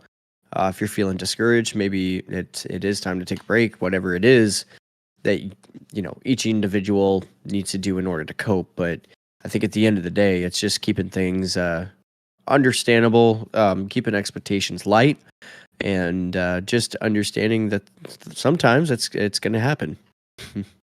Yeah. At the end of the day, it's a game. You know what I mean? Like, if you're coming in with a mindset because you're trying to let out some steam, like you're mad about something, like that's going to carry through. So like when it comes to tilt and losing and stuff like that, like don't take it so seriously. Like, you know what I mean? Like it's all about having fun. Yeah. I mean, we buy games to have fun. The literal thing is to play a game, right? A game that could be Monopoly, that could be Destiny 2. It is to enjoy yourself. It's your leisure time. So yeah. Put that in your brain. Like think about the root base of why the hell you're even doing it. Yep. Question for the show. Senor Shoulder Charge Berry, aka Moose. What's your third favorite dinosaur? Shit's so random. I actually asked I love him. My son. I love it. I asked my son and his girlfriend this because we're sitting and we're fishing and the lines are in, and I was like, you know what? I'm gonna ask you guys some questions. Actually, we got some actual podcast questions. So I was going through. I asked them this one as well, and they're just like, "What do you mean your third?" Yeah, it's like you have your first, you have your backup. So what's the one after that? Hell yeah. Tactical. Third favorite. I gotta think about what's my second favorite first. I feel like. I'm gonna go with what my son said when I asked him this question, and that's a Stegosaurus. So I'm going with the Stego. Okay. Stegosaurus. Okay. Bell, what you got, brother? My third favorite is going to be Triceratops. Tries 3 kind of goes with it anyway, but no. So, anybody remember the movie Land Before Time? I do. It's a classic. Yes. Sarah was an asshole throughout the whole first half of the movie. So that's third favorite. Got you. What about you, Sweaty? I was thinking Triceratops, but I feel like that's too easy. I definitely know for a fact. Number one, you know what? I can name it for a fact. It's definitely going to be a raptor. Philosophers, you know the way it goes. Lame. It's going to be a raptor. Yep, for sure. Kind of like a hunter, thin, agile, quick. Let's see. Number two is definitely going to be the T-Rex. I mean, that's going to be our Titan in this case. I'm definitely, that's definitely my hard secondary class, if I'm being honest with myself. If I had to go with my third favorite dinosaur, and I'm not going to go with a Triceratops. Being kids right now. You know what? I'm going to go with a pterodactyl. Petrie. We're on the playground. Petrie! We're on the playground with our sidewalk chalk. That's my third favorite. So both of you guys know my first favorite was Triceratops. Triceratops is number one on the list always, and that's more of the Titan than the Rex. Rex, fuck off, dude. Awesome. Sarah the Triceratops, man, she made a bad view in my mind as a kid. I just couldn't do it. I didn't like him. Are you guys gonna jump into Arc 2 when that comes out next year? Probably not. Nah. Have you guys ever played Arc 1? No. Pretty good. I thought you were talking about a Titan subclass. Arc 2.0. I was like, what? Yeah, they're going backwards, actually. They're going back to the 3 trees. I guess not. My bad. Arc is a super fun game. Pisses you off though, but you gotta remember it's a game. We already talked about it. I do have Valheim on my computer. I just haven't played it. It's kind of like Ark. It's like a survival kind of thing. It looks so fun. It was only 4 gigabytes. Like, it doesn't take up a lot of space. Is there dinosaurs in it? There's dragons. There's everything, bro. It's definitely a pretty fun game to just kind of shoot the bull with. PC? No. Only? Or I don't know. No, it's on Xbox. Okay. I'll have to check it out. Yeah. It's like on Game Pass, or it's like free at this point. It's like an indie game. I don't know how they make it 4 gigabytes because it's a huge like Minecraft-ish kind of game. The graphics. But yeah, I don't know how they do it, but it looks really cool. Like I said, I have it. I haven't even loaded it up yet. Well, Arc 2 is gonna have Vin Diesel in it, so Dom Toretto and the Power Family. Let's go.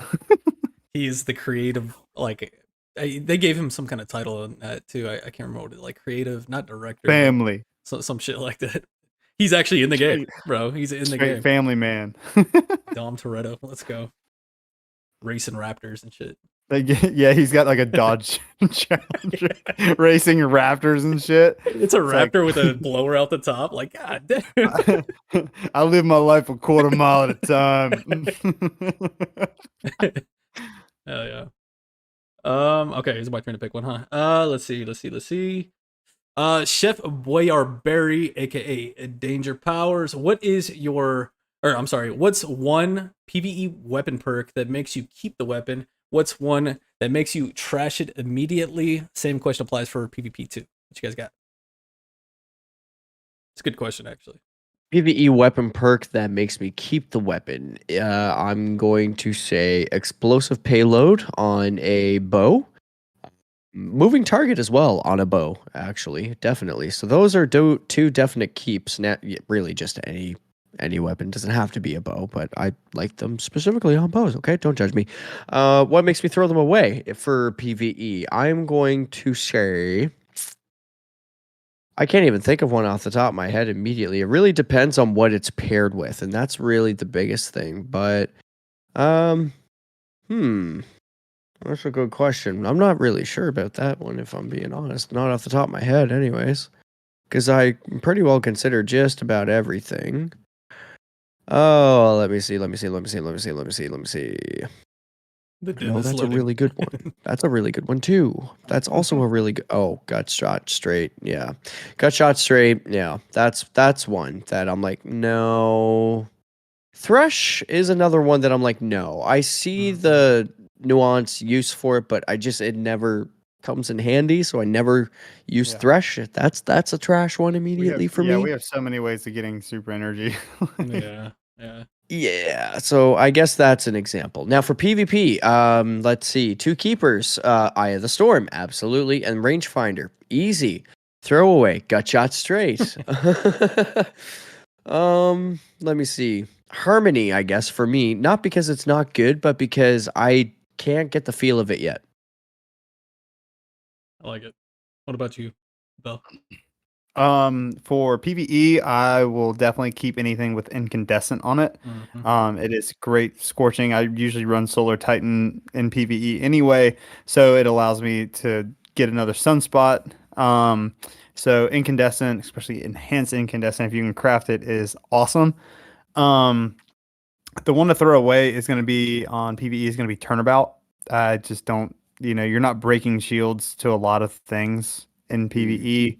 So that will make me honestly, if it has it, I'm gonna junk it. Even if it's another good roll. If it's incandescent Turnabout, I'm gonna junk it. Like Turnabout just makes me like, nah, like screw this. In PvP, it's going to be Eye of the Storm. That's what he said. Eye of the Storm is crucial for like dueling and stuff like that. As well as rangefinder. I mean, I use bows. Same perks kind of apply to hand cannons as they do to bows. Any kind of precision style weapons in PvP. So, kind of on his page on that. When it comes to throwaway for PvP, usually something to do like with Thresh, stuff like that. There's like if I'm looking for a PvP gun and it has like something that's I know I'm going to use it for PvP and it has PvE perks, I'm going to probably toss it. Like I want this to be my PvP version of it. If I already have one, I see another one roll with that, but a PvP thing. But like, say you have perpetual motion destabilizing rounds, but I already have an envious assassin destabilizing rounds. I'm like, that's going to the junk because it's half and half. I don't want a half and half. Exactly. Makes sense. For me, I'm kind of like in agreement with both of you guys on this one. When it comes to PvE, incandescent, I'm with you on that shit. Like that's my Callus Mini tools got I don't know how many kills it has now, but that's my go-to shit. And that one, like same thing you were saying, paired with my Titan throwing hammer. So I got enhanced incandescent, enhanced grave grave grave digger Gray rubber. grave rubber. There you go. And so it's like a constant uptime on ammo and explosions and bonk hammer. Like, yeah, definitely incandescence. My go to. Oh, That's yeah. a keeper, 100%. Throwaway Thresh, absolutely. Like trash. I won't even waste my time on looking what else is on that shit. Wasted perk. It have the best like masterwork ever. Is like, bye. When it comes to PvP, definite keeps or to look at, yeah, obviously, is again like you said, Sweaty, rangefinder and moving target. Those are those are my shit. So that's my out of bounds. That's my main fucking thing right there. When it comes to PvP, it has both of those, and it's just beautiful. Throwaways, I honestly I want to go with the new one, Invisible Hand. Gut shot straight as well, like you said, but Invisible Hand, I think that one's even more worthless than gut shot. Like the Invisible We're gonna Hand reward you for missing. yeah, like for those listening that don't know what it is, I'll read it right here. Repeatedly missing targets increases the weapon stability for a short time. This buff lasts for a short duration after a target is hit. So you're getting rewarded for just being trash, and like I do not want to be rewarded for that because that's almost like I feel like it's kind of fucked up. Like to put it bluntly, bro. Bundy throwing you a pity party right there. Exactly. That was a great question, man. I like that. That was good. That was good. Some thinking to that one. Do you want to go with one more before we get into the ones from YouTube? Actually, I was just about to dive into those. So, Okay. you know what? Let's go with this. Question from Waffle. Question for Bell. Are you really down for a Clattenburg takeover? Wondering what a Clattenburg is. No idea what this means. Gatlinburg, sorry. Gatlinburg takeover. I'm totally Right down around. for that. Like, I think me and the Space Mafia boys are about to take over Gatlinburg. It's a nice little halfway point for all of us. So I think we're probably going to get a get together here soon, and we're about to make that town cry. Yeah, I'll take some pictures and videos. I want to see. Dude, that was yeah. It's gonna be if it happens. I hope so. I hope so. But if it does, dude, it's gonna be great.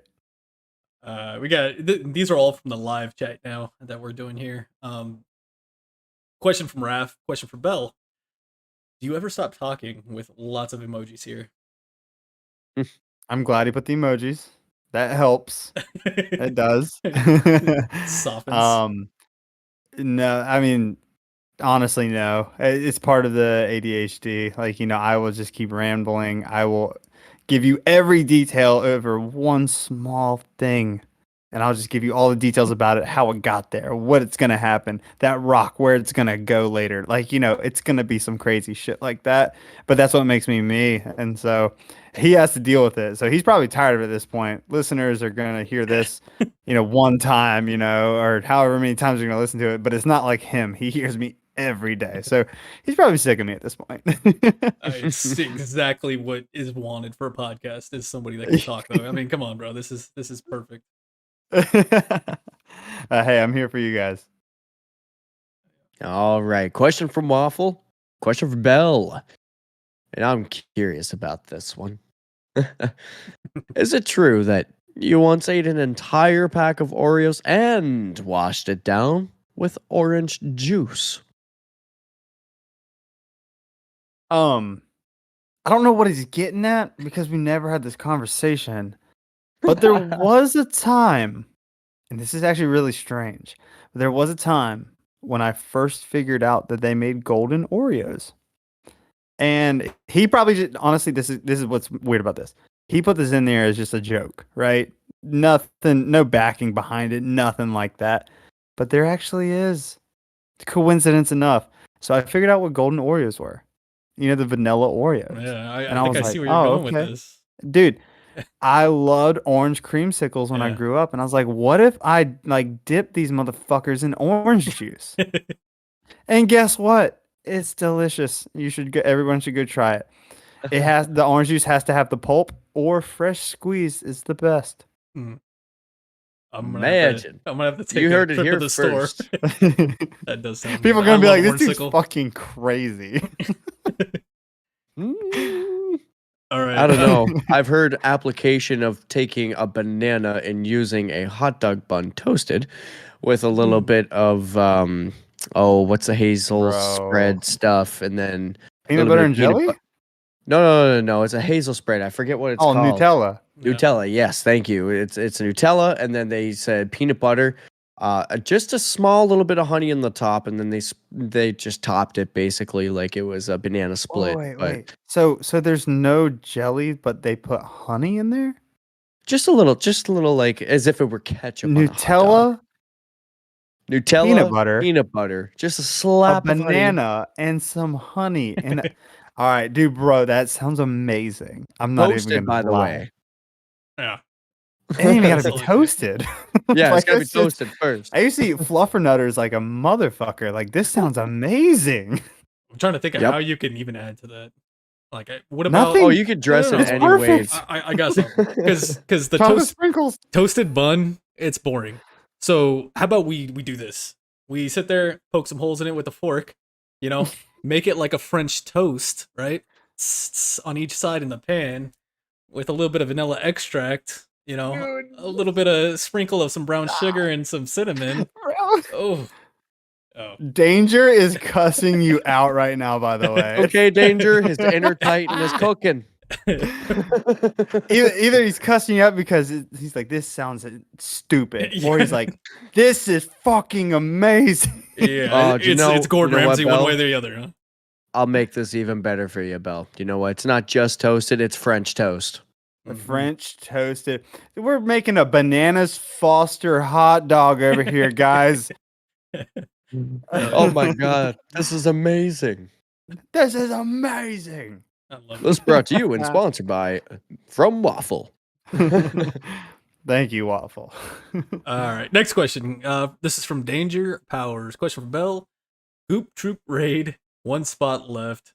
Why isn't it Raph? Because we like challenges in the Goop Troop, so we love 5-manning raids. If there's a spot open, it's never Raph's. Damn. So like, not only are you excluding him, you're not even replacing him at all. You're just No. leaving it open as well. No. We actually kicked him for a more of a challenge because he kept dying anyway. So it's like we were 5-manning in the first place. Wow. Poor Raph. He brings it on himself. Oh dear. All right. And last one from the live chat here. So, from again, Senor Waffle. Since me and Bell were first VIPs, does that mean we are blueberries? We did it. I like the idea of platberries better. You know, platinum, but I mean, if you want to be blueberries. Platberries just sounds like platypus droppings. Perfect. Platypus droppings. That's what this episode's called. So that was not the last question. There's one more by Rodimus that he just put in there. Oh, my bad. I must have missed it there. No, like I didn't copy and paste it into the thing. Gotcha. It's a recent one here. And So I guess was that an answer though? Are we blueberries now? Yes. Okay. I guess so. Booby berries. Blueberries it is. Booby berries. Blueberries. Straight just boobies. These dudes are boobs, bro. We're referencing obviously the blue-footed booby, bird type. That's what we're talking about here. Yeah, blue-footed That was booby. so smooth. Yes. Scratch the record. Moving on. Okay, so going to this last question that Rodimus just submitted. Also, shout out to Dadbod Link. He said Valheim is great. So, and now Absolutely. I'm even more interested.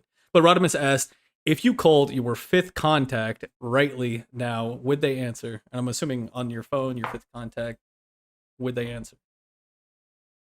My fifth, like alphabetically or frequently contacted? Yeah, I don't know. Let's go alphabetically. Guaranteed hard no. I would get a grillin' because it is past midnight. It's only 8 o'clock here, and my fifth contact is one of the homies from the army. I don't know if we were stationed together a while back, and I don't even know if that's still the same number. I haven't talked to him, and which means I should probably reach out to him. So thank you very much. So if it's frequently contacted for me, I actually don't have a fifth. I only talk to like 4 fucking people because I don't think anybody can handle this, honestly. But if we're going alphabetically, it is I'd probably get yelled at by my girlfriend. So yeah. I'm not going to call her. Rodimus said alphabetically. So yeah. Alphabetically? Yeah. Then hell no. I think I might right after the show and say what's up. There's to the actually homie, a story, but I'm Cantua. not getting into that. Indeed, like an actual storm outdoors. And I think that is it for the questions. So, announcements. Quickly. I mean, we have a couple here. I did already kind of touch on one of them there, the website. And we also, our merch shop is officially going to launch tomorrow.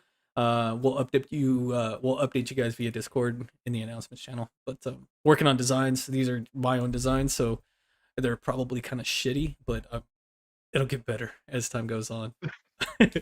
As Scrims next Sunday at 5 p.m. I'm gonna post that in the 100.io. We did it yesterday, the last Scrims, and I think we're gonna try to keep it to like Sundays for Scrims. Just kind of get a battle rhythm there, but just open fun stuff to do. We do have the big battle that I think Sweaty, you kind of rightly named that one there. If you want to talk about that. I mean, there's no other name for it. Way I see it, it's a bunch of podcast hosts going in just to duke it out on their mains and have fun, right? So yeah, I'm looking so forward to this, man. This is gonna be tomorrow at 7 p.m. Pacific Standard Time. It's just a synopsis of a rumble match between myself, Sweaty, Fluffy, and Gator. And we're all gonna do the different mains because we all have different mains. We talked about it a little bit earlier. Fluffy is the jack of all trades, so he's that wild card in there. The wild card, yeah. I'm kind of worried about that. But it's gonna be fun. We'll stream it, and you guys can watch along too if you guys are interested. Next episode, we're gonna be having on both hosts from the Guardian Downcast. This will be a Thursday show. We typically record on Saturdays, or like today's a little bit later, but usually it's Saturday shows. But it'll be Thursday because that's just where it fit in with their schedule. So we'll have Gator and Hazel on the next show. So make sure you guys, start throwing the questions in the Discord channel. You got the questions for the show channel on Discord. So if you have any questions for both of them, I'm looking forward to this. It's so fun to catch up with these guys. Yeah, They're great guys. Great guys. Absolutely. it's gonna be fun. I think we're gonna have some shenanigans going on, as Rodimus would say. This I kind of week, look at this like a big battle event, kind of like just like I don't know. I equate it to kind of like playing football with your brothers. You expect to be a little bit competitive, but you definitely expect to get your butt kicked here and there. yeah, for sure. It's gonna be fun. I'm We're looking gonna be forward able to it. talk about that. This week on YouTube, Fluffy Fingers MD dropped a little PvP gameplay. It looked like a lot. You guys were playing together, right, Sweaty? In most of Yeah. these clips, but it's pretty cool. Nessie's stasis build, and then he had some Strand gameplay as well at the end. And how we were talking about earlier, I was watching that shit too because I was like, "Hey, let me learn a little bit, you know, like that was one of the AI things, right?" Mm-hmm. So I was definitely watching that, like, okay, I see what he's doing here. Interesting, cool. It looks good. He did a good cut. There we Yeah, go. yeah, absolutely. Night Right in the Demon mouth. got the Shada one this week in Destiny. Eververse shaders, of course. And myself, I've been just doing shorts because I just haven't had the time with my schedule. So I started a little Destiny thought thing. So I did a couple of those and also Iron Banner build, which was fucking fun, man. It was cool. But by the time you hear this, Iron Banner is And probably I've been over. lacking. You've been doing your streams. I've seen that. Yeah. I have been, yes. I've been trying the streams. Yeah. Yeah. But I mean, that's it for announcements. Unless there's anything I missed that you wanted to put out there. No, that's pretty much it for me. Word. For the time being. I mean, tomorrow, by the time, I don't know when I'm going to have this released, so I don't know if it's even worth mentioning it, but I will anyways, just in case. But so as of, yeah, tomorrow, me and Fluffy are going to be doing the comp thing, and sorry, that's Wednesday. Tomorrow, we're doing the big battle, and then after that, Fluffy and I are doing comp helps. My bad, brain to mouth. It's late in the day. What can I say? Moving on. We got to get some trials in too, right? Next weekend. Be nice. Yes, sir. And I think that is an episode. Indeed. Yep. That's 21 in the books. But real quick before we go, Bell, how can the people out there find you, reach you, talk to you, communicate with you?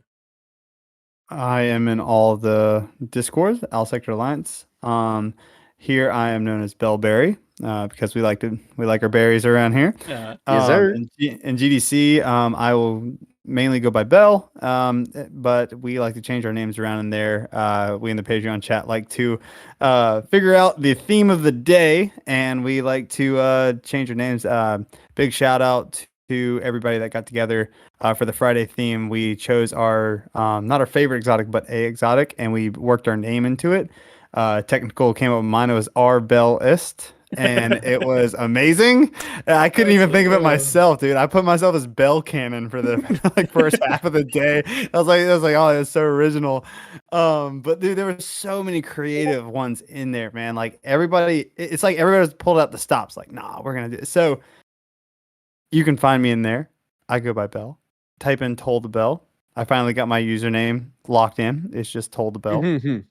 And you can find me in PTP. Same thing. And the Guardian Hub. So that's where you can find me. I will not give out my personal information, even though Rodimus keeps asking me. I will not give him my phone number. But I do not do any content creating, anything like that. I do stream every now and then. It is Toll the Bell. There's some underscores in there. You can try to figure out where they go. And yeah, that's where you can find me. Oh yeah. Sweaty? Well, this has been SweatySpookz. You can find me at sweaty_spooks in pretty well all the spaces. But more importantly, you can find me in the Discord. Yeah, that's about it for me. And for myself, you can find me on my slowly growing YouTube channel, but it's going at Native Raider. That's N8IV space R8R. You can find me on Twitter as well, and some of the other places, but I'm not very active on, which I need to be, but I'm not. So I'm not sure if that's going to happen or not. That's it. Discord, obviously. Join our Discord. Absolutely. Absolutely. And like we mentioned, Guardians, keep your eye out in the Discord. There's going to be a link for a website coming up, which is going to have all of our information in one spot. And like, we're very excited for this. So please join the Discord to keep up to date with those things. Speaking of which, I still need your backstory, bro, for the About Us page. I'm putting that live right here. So I need it. The About Us page. Who, me? No, Sweaty. Oh, For the website. I was like, you got the whoa. About Us page. Got you. Yeah, right. I see it now. Yeah. Okay, I got you now. Okay. I was confused for a second. I was like, the way, who, where, how, but now I have it directly in front of me. Now I see what you mean. Cool. Word. Got you. All right. This has been SweatySpookz and Native Raider. GG's Guardians. We hope to see you in all of the spaces. May your stars be bright and your ghosts sharp. Guardians. What up? It's Toll the Bell. Perfect. Later, everybody.